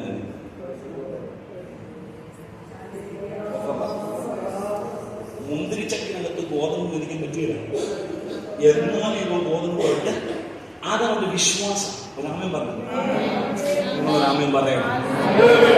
ഈ മറിയ അതിരാവിലെ കല്ലറയ്ക്കലേക്ക് പോകാൻ സുഗന്ധദ്രവ്യം പറഞ്ഞു. സുഗന്ധദ്രവ്യം അതിലിപ്പോ ഞങ്ങൾക്ക് എന്നാന്ന് കരുതി ചോദിക്കുന്നത്, കൊണ്ടുപോകാൻ സ്വതന്ത്രം പറഞ്ഞു. അമ്മേ അല്ല, ചിലര് തോന്നുന്നു എനിക്ക് അങ്ങനെ ഒരു തോന്നലുണ്ടായി. ആയിക്കോട്ടെ, അമ്മേ അതിരാവിലെ സുഗന്ധദ്രവ്യം ഉണ്ടാക്കി കല്ലറയ്ക്കിലേക്ക് പോകുമ്പോ പുള്ളിക്കാരത്തി കറുത്തൊരു ഭാരമുണ്ട്. എന്താ ഭാരം? ആ വെളിക്ക് വേണ്ടി ഈ കല്ല് എന്താ ഭാരം വരാൻ കാരണം? പുള്ളിക്കാരത്തി അത് കണ്ടതുകൊണ്ടാണ്. അപ്പൊ എന്റെ സുശേഷ അവസാനത്തെ തീയതി 5-ാം തീയതി വീട്ടിൽ പോയി വായിക്കും. എന്നാന്നറിയോ? യേശുവിന് വെച്ച വിധവും കല്ല് വെച്ചതും ആര് കണ്ടു? മറിയം നോക്കിക്കണ്ടു. നോക്കി കണ്ടതാ പുള്ളിക്കാരത്തിക്ക് ഭാരമായ. കണ്ടില്ലായിരുന്നു ഇത്രയും പ്രശ്നമില്ല. രാമൻ പറഞ്ഞു പലതും കണ്ടതും കൊണ്ടാ ഭയം. വൈകിട്ട് ഒക്കുവാണ് അതിനെക്കുറിച്ച് കണ്ടതും കേട്ടത്. അത് പ്രശ്നമില്ല. അത് നമ്മൾ പറഞ്ഞു അടുത്ത വൈകിട്ടത്തേക്ക് ഒരു 3 മിനിറ്റ് പ്രാർത്ഥിച്ചുകൊണ്ടിരിക്കുന്നത്. അമ്മേ ഹല്ലേലൂയ. കണ്ടതാണ് പുള്ളിക്കാരത്തിക്ക് എന്ത് ചെയ്തേ? കണ്ടില്ലായിരുന്നു ഇത്രയും പ്രശ്നമില്ല. അമ്മേ ഞാനൊക്കെ ഇടയ്ക്കിടയ്ക്ക് ഈ ബാങ്കിന്റെ പാസ്ബുക്ക് നമുക്ക് നമ്മുടെ ഫോണിലുണ്ടല്ലോ, ഇടയ്ക്ക് എടുത്ത് നോക്കിക്കഴിഞ്ഞാൽ നോക്കിയില്ലായിരുന്നു ഒരു പ്രശ്നമില്ലായിരുന്നു അല്ലേ? അനുഭവിക്കും. ഇടയ്ക്ക് ഇതെടുത്ത് നോക്കിയില്ലായിരുന്നു ഒരു സമാധാനമായിട്ട് പോകാറ്. അന്നേരം വിചാരം പറഞ്ഞു ഇത് നോക്ക് എന്നമ്മ പറ. ഇത് നോക്കി കണ്ടതാണ് ഭാരായി. ഇനി എന്റെ ചോദ്യം, ഈ കല്ല് അവിടെ ഉണ്ടെന്നും അതവൾ ഉരുട്ടി മാറ്റാൻ പറ്റില്ലെന്നും അവളെ കൊണ്ട് സാധിക്കുന്നില്ലെന്ന് നിങ്ങൾക്കറിയാലോ. പിന്നെന്തിന് ഇവിടെ രാവിലെ ഇറങ്ങി? വെള്ള അകത്തൊരു ഭാരമുണ്ട്. 6 മണിക്ക് വേണ്ടി കല്ലുരുട്ടി മാറ്റാൻ 6 മണിക്ക്. പിന്നെ എന്തിനു ഇവിടെ ഇറങ്ങിയ? വീട്ടിൽ ഇരുന്നൂടെ? അവള് പറഞ്ഞ അതെന്റെ വിശ്വാസമാണ്. കല്ല് അവിടെ ഉണ്ടോ ഇല്ല വിഷയമല്ല, ഞാൻ എന്റെ ദൈവത്തെ ആരാധിക്കും. രാമൻ പറ, ഇതേം പറ, ഇതെന്റെ വിശ്വാസമാണ്. ആ ഗോതമ്പുമായിട്ട് ഇവ മുന്തിരിച്ചക്കൻ എടുത്തു വന്നു. ദൂതൻ ഒരു വിളി, അല്ലയോ പറ, പരാക്രമശാലി. ഞാൻ ദൂതനോട് ചോദിച്ചു, ഇങ്ങനെയൊക്കെ വിളിക്കണം, ഇങ്ങനെയൊക്കെ വിളിക്കണമായിരുന്നു. ഗിദെയോനെ വിളിച്ചപ്പോൾ രാമൻ പറ, നമ്മൾ ചില മീറ്റിങ്ങിനൊക്കെ ചെല്ലുമ്പോൾ ഞാൻ എനിക്ക് മീറ്റിങ്ങിന് വലിയൊരു ചർച്ചിലൊക്കെ പേര് പറയത്തില്ല, നിങ്ങൾ പിന്നെ വിളിച്ചു ചോദിച്ചാലോ. അവിടെ ചെന്ന് അവരെന്നെ കുറിച്ച് പറയുന്ന കേട്ടിട്ട് ഞാൻ എന്നെ ഗസ്റ്റ് ചോദിച്ചു. വലിയ പേരൊക്കെ പറഞ്ഞു ദേവദാസിനെ കുറിച്ച് ബൂസ്റ്റ് ചെയ്ത് പറഞ്ഞു. നമ്മളങ്ങനെയല്ല പറഞ്ഞു, വലിയൊരു ദൈവത്തിന്റെ അല്ലേ, വലിയൊരു ദേവദാസൻ എന്നൊക്കെ പറയും. അമ്മേ ഗിദെയോനെ നിങ്ങൾ വിളിച്ചപ്പോൾ അല്ലയോ? ഞാൻ എന്തിനിങ്ങനെ വിളിച്ച്? കർത്താവിനോട് പറഞ്ഞൊരു കാര്യം കിട്ടണോ? എങ്ങനെ വിളിക്കാതിരിക്കും പറയാം. 7 വർഷമായിട്ട് സകല കൊയ്ത്തും ആരും പോയി, എല്ലാം മെതിക്കളും ശൂന്യമാണ്. പക്ഷെ ഒരുവന്റെ കയ്യിലും ഒന്നുമില്ലാത്തപ്പോഴും ഗിദെയോന്റെ കയ്യിൽ മാത്രം ഒരു ശേഷിപ്പുണ്ട്. നിങ്ങളൊരു ആമേൻ പറ. മനസ്സിലായോ? സകലനും വിശാലം കൊണ്ടുപോയപ്പോഴും അവന് വിട്ടുകൊടുക്കാത്തതൊന്ന് ഇവൻ സൂക്ഷിച്ചിട്ടുണ്ട്. ആദ്യം ഇവന്റെ കണ്ണിപ്പെടാതെ ഇവൻ സൂക്ഷിച്ചു വെച്ചിരിക്കുക. ചുരുക്കം പറഞ്ഞാൽ ആത്മീയാർത്ഥം പറയാം, സകലനും വിശാലം കൊണ്ടുപോയപ്പോഴും അവന്റെ കയ്യിൽ വിട്ടുകൊടുക്കാത്ത ഒരു ആരാധന നിനക്കുണ്ട്. അവന്റെ കയ്യിൽ വിട്ടുകൊടുക്കാത്തൊരു പ്രാർത്ഥന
പക്ഷെ അന്നേരവും വിട്ടുകൊടുക്കാത്തൊരു പ്രാർത്ഥന.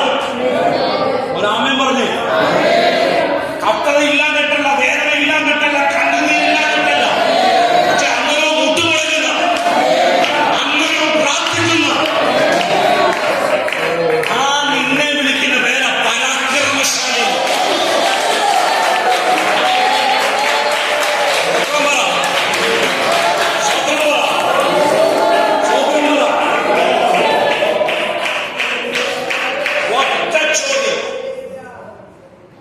അല്ലയോ പരാക്രമശാലി, അടുത്ത വേദ എനിക്ക് ഇഷ്ടപ്പെട്ടു. യഹോവ നിന്നോട് കൂടെ. ഈ ചില ദൂതുകൾ സ്വർഗം പറയുമ്പോൾ നമുക്ക് അംഗീകരിക്കാൻ പറ്റില്ല. യഹോവ നിന്നോട് കൂടെ ഉള്ളത് ഗിദെയോൻ ചോദിച്ചു, യഹോവ കൂടെ ഉള്ളത് ഇങ്ങനെയൊക്കെ നമ്മളുമാണെങ്കിൽ ചില സമയത്ത് ചോദിച്ചില്ല, കർത്താവ് ശരിക്കും നീ എന്നെ വിളിച്ചതാണോ? ശരിക്കും അടിമലയിലേക്ക് നീ എന്നെ അയച്ചതാണോ? അതോ വേറെ വല്ലോ തിരുവല്ലയിലോ കോട്ടയത്തൊക്കെ ആണോ നീ എന്നെ ഉദ്ദേശിച്ചത്? നമ്മൾ ചോദിക്കുന്നില്ല. കാരണം അവർക്കൊന്നും ഇല്ലാത്ത പ്രശ്നമാണല്ലോ നമുക്ക്. കർത്താവ് കൂടെ ഉണ്ട് ഇങ്ങനെയൊക്കെ ചില ചോദ്യത്തിന് കർത്താവിന് മറുപടി ഇല്ല. അവിടെ കർത്താവ് പറഞ്ഞു ബലത്തോടെ പോകണം. ഈ അബ്രഹാം സമയം പോകുന്നാലും അബ്രഹാമിനോട് ദൈവം പറഞ്ഞു മകനെ കൊണ്ട് യാഗമാക്കാൻ, യാഗം കഴിക്കാൻ. അല്ല അങ്ങനല്ലേ പറഞ്ഞേ? അല്ലേ? കൂടെ വാ. ഉറക്കം വരുന്നുണ്ടോ? ഇല്ല. ഉറക്കം വരുന്നവർക്ക് വെള്ളമുണ്ട്, കുടിച്ചിട്ട്. ആമേൻ. അബ്രഹാമിനോട് ദൈവം പറഞ്ഞു നീ സ്നേഹിക്കുന്ന നിന്റെ ഏകജാതനായ മകനെ ഇസ്ഹാക്കിനെ തന്നെയാണ്. അങ്ങനെ സ്പെസിഫിക് ആയിട്ട് പറഞ്ഞില്ല. ചിലപ്പോൾ ഇസ്മായിലിനെ കൊണ്ട് യാഗം കഴിച്ചത്. അതുകൊണ്ടാണ് ദൈവത്തിന് ചിലതിന്റെ പേര് ചൊല്ലി പറയാം. അല്ലെങ്കിൽ നമ്മുടെ കളിയൊക്കെ ദൈവത്തിന് അറിയാമല്ലോ. ആമേൻ. അതുകൊണ്ട് കർത്താവ് പറയുന്നത് എനിക്ക് ഇന്നയാളെ തന്നെ യാഗം വേണമെന്ന്. അങ്ങനെ അബ്രഹാം ഇസ്ഹാക്കിനോട് പറഞ്ഞു വാടാ മക്കളെ നമുക്ക് ആരാധിക്കാൻ പോകുന്നു. അപ്പന്റെ കൂടെ ആരാധിക്കാൻ പോയി ചെറുക്കനാണ് ഇഷ്ടമില്ലാത്ത. അവൻ ചാടി കയറി അപ്പന്റെ കയ്യിൽ വെച്ചു. ഉടനെ അപ്പൻ കഴുതയുടെ പുറത്തോട്ട് വിറകെടുത്ത് വെച്ചു. കത്തിയെടുത്തു, എല്ലാ സാമഗ്രിയും എടുത്തു, ബാല്യക്കാരെ വിളിച്ചു, പാപ്പാന്ന് പറഞ്ഞു. ഇനി നിങ്ങൾ വീട്ടിൽ പോയി ശരിക്കും വായിക്കണം. അബ്രഹാം യാഗം കഴിക്കേണ്ട സ്ഥലം ദൂരത്ത് നിന്ന് കണ്ടു. അങ്ങനല്ലേ? ദൂരത്ത് നിന്ന് കണ്ടു. അവരുടെ ബാല്യക്കാരോട് പറഞ്ഞു നിങ്ങൾ ഇവിടെ നിൽക്കുക, ഞാനും മകനും പോയി യാഗം കഴിച്ചിട്ട്. ചില വാക്കുകൾക്കൊക്കെ സ്വർഗം ആമേ പറഞ്ഞതുണ്ടല്ലോ. ഇത് അങ്ങോട്ട് പറഞ്ഞിട്ട് കഴുതയുടെ പുറത്തിരുന്ന് വിറകെടുത്ത് കൊച്ചന്റെ പുറത്തോട്ട് വെച്ചു. കൊച്ചന്റെ പുറത്തോട്ട് വീട്ടിൽ പോയി വെച്ചാൽ മതി. വിറക് തോളിലോട്ട് വന്നതും ചെറുക്കനൊറ്റ ചോദ്യം, അപ്പ യാഗത്തിനുള്ള മൃഗം. എന്റെ ചോദ്യം എന്റെ ഇവൻ കൊച്ചു കൊച്ചുവല്ലാണോ? യവനക്കല്ല. വീട്ടിൽ നിന്ന് ഇറങ്ങിയപ്പോ ഇവൻ അറിയത്തില്ലേ മൃഗമില്ലെന്ന്? യാഗം കഴിക്കാനാ? അയ്യോ, അന്നേരം ഒന്നും ഇവൻ ചോദിച്ചില്ല. എപ്പോഴാ ചോദ്യം വന്നേ? താരം മൂടി കയറിയില്ല. പല ചോദ്യങ്ങളും ഉണ്ടായിട്ടില്ല. സഹിക്കാൻ കഴിയാത്ത ഭാരം കയറിവിടല്ലേ? സഹിക്കാൻ കഴിയാത്ത ഭാരം ചുമത്തപ്പോഴല്ലേ പല ചോദ്യങ്ങളും ചോദിച്ചത്. പക്ഷെ അപ്പന്റെ കൂടെ നടക്കുന്ന മകൻ ഒരു പ്രത്യേകതയുണ്ട്, ചോദ്യത്തിനുള്ള മറുപടി അപ്പം. ഒറ്റ ചോദ്യം, അപ്പ യാഗത്തിനുള്ള മൃഗം. അപ്പന്റെ കൂടെ ആണെങ്കിൽ അപ്പം പറയും മക്കളെ ദൈവം കരുതിപ്പോകും. വേറെ സബ്ജക്റ്റാണ് ഈ ചോദ്യത്തിന് മറുപടി ഇല്ലെന്ന് പറഞ്ഞപ്പോ ഒന്നാ. ശരിക്കും ഞങ്ങളുടെ കോട്ടയം ഭാഷ പറഞ്ഞാൽ ദൈവം അബ്രഹാമിനോട് ഒരു പണി കൊടുക്കാം. രാമൻ പറഞ്ഞു ദൈവം അല്ലേ അബ്രഹാമിനോട് ഒരു പണി. ഞാനിടയ്ക്ക് തമാശയ്ക്ക് പറയാറുണ്ട്, ഞാൻ ഈ ചില മീറ്റിങ്ങിനൊക്കെ പോകുമ്പോൾ എൻ്റെ വൈഫ് എന്നെ വിളിച്ചോളൂ. തിരിച്ചു വരുമ്പോൾ എനിക്കൊരു മോനുണ്ട്, 5 വയസ്സാവും. വൈഫ് എന്നെ വിളിച്ചിട്ട് പറയും കൊച്ചിന് തിരിച്ചു വരുമ്പോൾ ഒരു ക്യാൻഡി വാങ്ങിക്കും. ക്യാൻഡി എന്ന് പറഞ്ഞാൽ നമ്മുടെ കോലിമുട്ടായി പഴയ നമ്മുടെയൊക്കെ കഴിച്ചിട്ട്. ഇപ്പൊ പിള്ളേർ സ്റ്റാൻഡേർഡ് ആയപ്പോൾ അവരെ ക്യാൻഡി എന്നൊക്കെ പറയുന്നത്. നമുക്കതൊന്നും മനസ്സിലാക്കില്ലേ. അവരുടെ രീതിയിൽ ലോലിപ്പോക്കുന്നു. അത് 5 രൂപയുള്ളൂ. അവർക്ക് വേണം വാങ്ങിച്ചു കൊടുക്കാം വീട്ടിൽ. എന്നാലും തമിഴ്നാട്ടിൽ നിന്ന് ഒറ്റപ്പാടിൽ പോകുന്ന യാത്ര കഴിഞ്ഞ് വരുമ്പോൾ ഞാൻ തന്നെ എന്ത് ചെയ്തു? ഞാൻ പോയി പറയാം. കാരണം അത് കൊച്ചിൻ്റെ ഒരു ആഗ്രഹം അപ്പം കൊണ്ടുവരികയാണ്. പക്ഷെ കൊച്ചൻ എന്നോടല്ല ചോദിച്ചത് ആരാടാ? അമ്മയോടാ. അമ്മ അത് ആരോട് കൈമാറി? അപ്പന്. ഇനി വാങ്ങിച്ചോണ്ട് വന്നില്ല ആർക്കാ നാണക്കേട്? കറക്റ്റ് മോളെ പറ. അപ്പന് ചോദിച്ചത് ആരോടാ? അമ്മയോട്. അമ്മ അത് അപ്പന് കൈമാറി. ഇനി വാങ്ങിച്ചോണ്ട് വന്നില്ലെങ്കിൽ അപ്പന് നാണക്കേടാ. നിങ്ങൾ ശ്രദ്ധിച്ചു. ദൈവം ശരിക്കും പരീക്ഷിച്ചത് ആരെയാ? അബ്രഹാമിനെ. അബ്രഹാമിനെ പരീക്ഷിച്ച് സ്വർഗം, അങ്ങനെയൊന്നും ബൈബിളില്ല കേട്ടോ, ഞാനങ്ങ് പറയാം. സ്വർഗത്തിലെ ദൂതന്മാരെല്ലാം ദൈവം വിളിച്ചിട്ട് പറഞ്ഞു, കണ്ടോടാ എൻ്റെ മകൻ ഇപ്പം അനുസരിക്കാൻ പോകുന്ന കണ്ടോ എന്ന് പറഞ്ഞ് ഇങ്ങനെ നോക്കിക്കൊണ്ടിരിക്കുമ്പോൾ അബ്രഹാം പറഞ്ഞു, ദൈവം കരുതുന്നു. സ്വർഗം ഒന്ന് ഞെട്ടിക്കണം. ദൂതന്മാരോട് കൊണ്ടേ എന്തെങ്കിലും ആദ്യം കുഴിക്കുകയാണ്.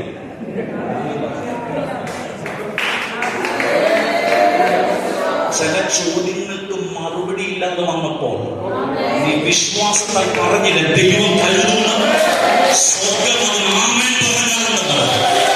വിശ്വസിക്കുന്നവരുണ്ടെങ്കിൽ ആമേൻ പറ. എന്റെ തലമുറ ചോദിച്ച ചോദ്യത്തിനൊക്കെ മറുപടിയില്ല. നീ പറഞ്ഞ ദൈവം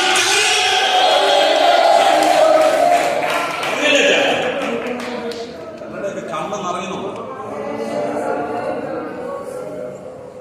അമ്മേ, നീ വിശ്വാസത്താല പറഞ്ഞ ദൈവം കരുതുന്നു. നിനക്ക് മറുപടി ഇല്ലാതെ വന്നപ്പോ പിടിച്ചു നിൽക്കാൻ വേണ്ടി നീ പറഞ്ഞതാ. പക്ഷെ സ്വർഗം പറഞ്ഞു, നീ പറഞ്ഞതിന് ഞാൻ എന്നോട് പരിശുദ്ധമോ പ്രവചിക്കാൻ പറയുന്നു. ഇതുവരെ കാണാത്ത എന്തൊക്കെയോ കരുതലുകൾ ഈ ജൂലൈ മാസം നീ കാണാൻ പോകുകയാണ്. ഇതുവരെ കാത്തിരുന്ന എന്തൊക്കെയോ കരുതലുകൾ സ്വർഗം നിനക്ക് വേണ്ടി തുറന്നു.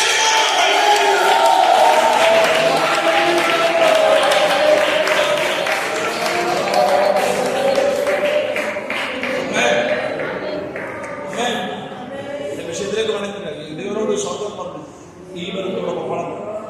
വിശുദ്ധന്മാരൊക്കെ നിങ്ങളൊക്കെ കൂടെ ഉണ്ടല്ലോ, സന്തോഷം. നിങ്ങൾ കരയുന്നത് കാണുമ്പോൾ സന്തോഷിക്കാൻ പാടില്ലെന്ന്. പക്ഷെ ദൈവസന്നിധി കരയുന്നത് കാണുമ്പോൾ എനിക്ക് സന്തോഷമുണ്ട്. കാരണം മനുഷ്യന്റെ മുമ്പിൽ കരയരുത്, കരയാണെങ്കിൽ ദൈവസന്നിധി കരയണം. ഞാൻ കർത്താവിന്റെ വേലയ്ക്ക് വേണ്ടി ഇറങ്ങിയപ്പോൾ കർത്താവിനോട് പറഞ്ഞു, നീ ഇങ്ങനെ കൈ നീട്ടല്ലേ, നീട്ടുവാണ് ഇങ്ങനെ നീട്ടാവും. ഇങ്ങനെ നീട്ടല്ലേ, ഇങ്ങനെ നീട്ടുന്നത് ബെഗേഴ്സാണ്. പക്ഷെ ദൈവമൊക്കെ ഇങ്ങനെ നീട്ടില്ലേ, ഇങ്ങനെ നീട്ടാവും. അമ്മേ എന്ന് പറഞ്ഞാൽ കഴിഞ്ഞ ദിവസം ദൈവനോട് പറയാം, കരയാണ് ദൈവസ്ഥിതിയിൽ കരയാവുള്ളൂ, മനുഷ്യന്റെ മുമ്പിൽ കരയില്ല. കാരണം അത് ദൈവം മാത്രമേ കാണത്തുള്ളൂ. ദൈവനോട് സ്വർഗം പറഞ്ഞു, ഈ ബലത്തോടെ പെട്ടെന്ന് നിങ്ങൾക്ക് കൂടെ വന്നാൽ മതി. ഈ ബലത്തോടെ ദൈവദാസന്മാരുടെ സമയം പറഞ്ഞുകൊണ്ട് അന്നേരം ആ തീർന്നാലും തീർന്നില്ലെങ്കിൽ ഞാൻ വയ്ക്കൂ. ആ ഭയങ്കര സമയം തീർന്നതോടെ ആളാ ഇവിടെ വന്നു. അമ്മേ അമ്മേ അത് മൈക്ക് കിട്ടിക്കഴിഞ്ഞാൽ പിന്നെ അങ്ങ് പ്രശ്നമാണ്. സ്വന്തം പറയാം, നിങ്ങളെപ്പോലുള്ള ജനങ്ങളെ കൂടെ കിട്ടിയ പിന്നെ തീർന്നു. സ്വന്തം അമ്മേ സ്തോത്രം. ഈ ബലത്തോടെ ഈ പോകുന്ന പോക്കിൽ ഗിദെയോനോട് സ്വർഗ്ഗം ഒരു ദൂരം. മകളെ ഇച്ചിരി പ്രശ്നമുണ്ടോ എന്നറിയാം. നിന്റെ അപ്പന്റെ വീട്ടിൽ ആരും കാണാതിരിക്കുന്ന ഒരു ബാലിന്റെ ബലിപീഠമുണ്ട്. അതിനകത്ത് കുടിയിരുന്ന് പാടുന്ന ഒരു അക്ഷയയുടെ പ്രതിഷ്ഠയുണ്ട്. ഇവനാണ് നിന്റെ നന്മയെ മുഴുവൻ മൂടിച്ചു കളയുന്നത്. ഇപ്പോഴാ മുമ്പ് കണ്ട വാൾ എന്തിനാ വന്നതെന്ന് മനസ്സിലായത്. സ്വന്തം പറഞ്ഞു. അതുകൊണ്ട് ഗിദെയോനോട് പറഞ്ഞു, നീ പോകുമ്പോ നിന്റെ കൈകൊണ്ട് ഞാനൊരു വാളും കൂടെ തരാം, നീ പോയി വെട്ടാൻ. രാമയും പറയാൻ പറ്റുന്ന നീ പോയി വെട്ടാൻ. എന്താ ഈ കുടി കൊണ്ട് വാഴുന്ന ശക്തിയെ നീ വെട്ടാൻ തുടങ്ങി.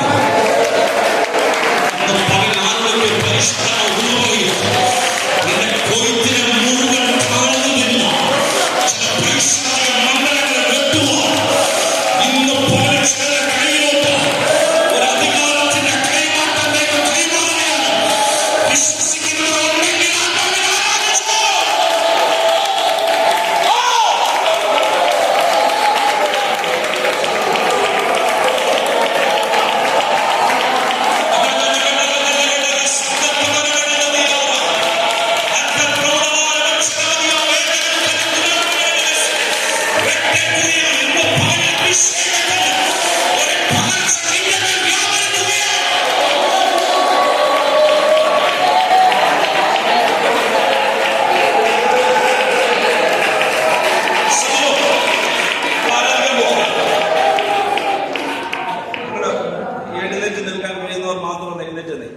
കഴിയുന്നവർ, നിർബന്ധമില്ല, കഴിയുന്നവർ മാത്രം എഴുന്നേറ്റ് നിൽക്കാൻ കഴിയും.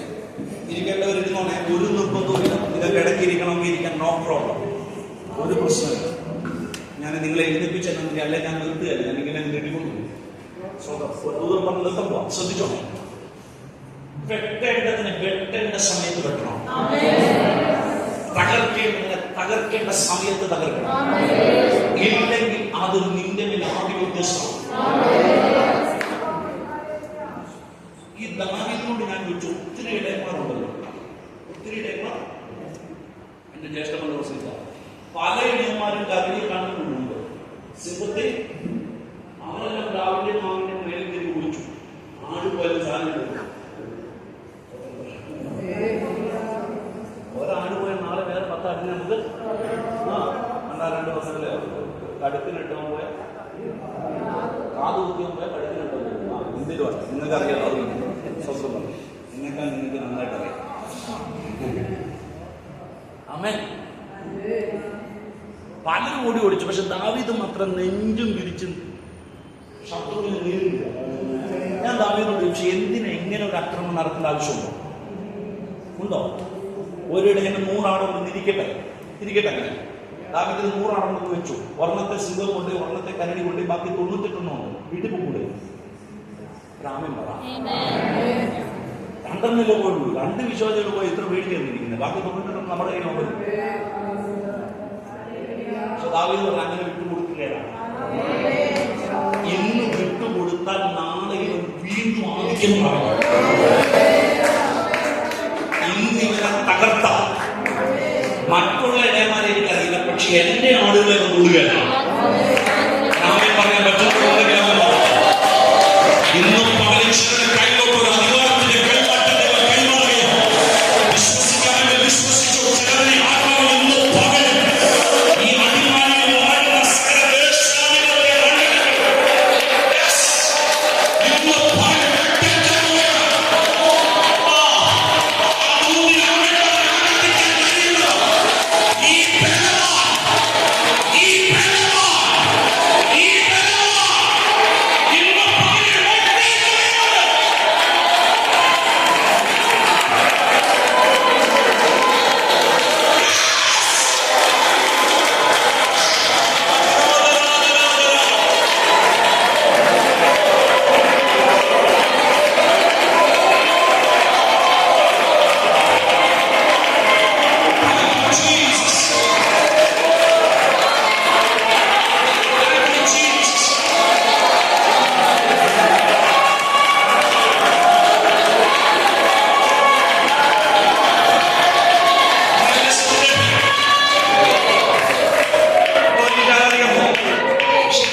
ചിലരുടെ മേൽ, എല്ലാവരുടെ പേര് ഞാൻ പറയുന്നത്, ചിലരുടെ മേൽ പരിശുദ്ധാത്മാവിനോട് മൂർച്ചയുള്ള പുതിയ ആയുധം ദൈവം ചിലരെ കൈമാറാൻ പോകും.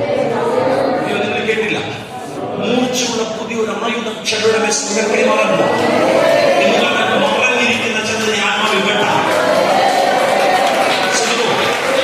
അങ്ങനെ ആഗ്രഹമുള്ള ഒരു പാത്രം എനിക്കറിയാം, ഞാൻ ചെയ്യുന്നത് ശരിയല്ല, എങ്കിലും മുമ്പോട്ടൊന്ന് കയറി നിൽക്കാൻ കഴിയുന്നവരുണ്ടെങ്കിൽ ഒന്ന് കയറി ഒരുമിച്ച് ധൈര്യത്തോടെ മുമ്പോട്ടൊന്ന് കയറി നിൽക്കാൻ ദേവദാസന്മാരുടെ കൂടെ പോകുന്നത്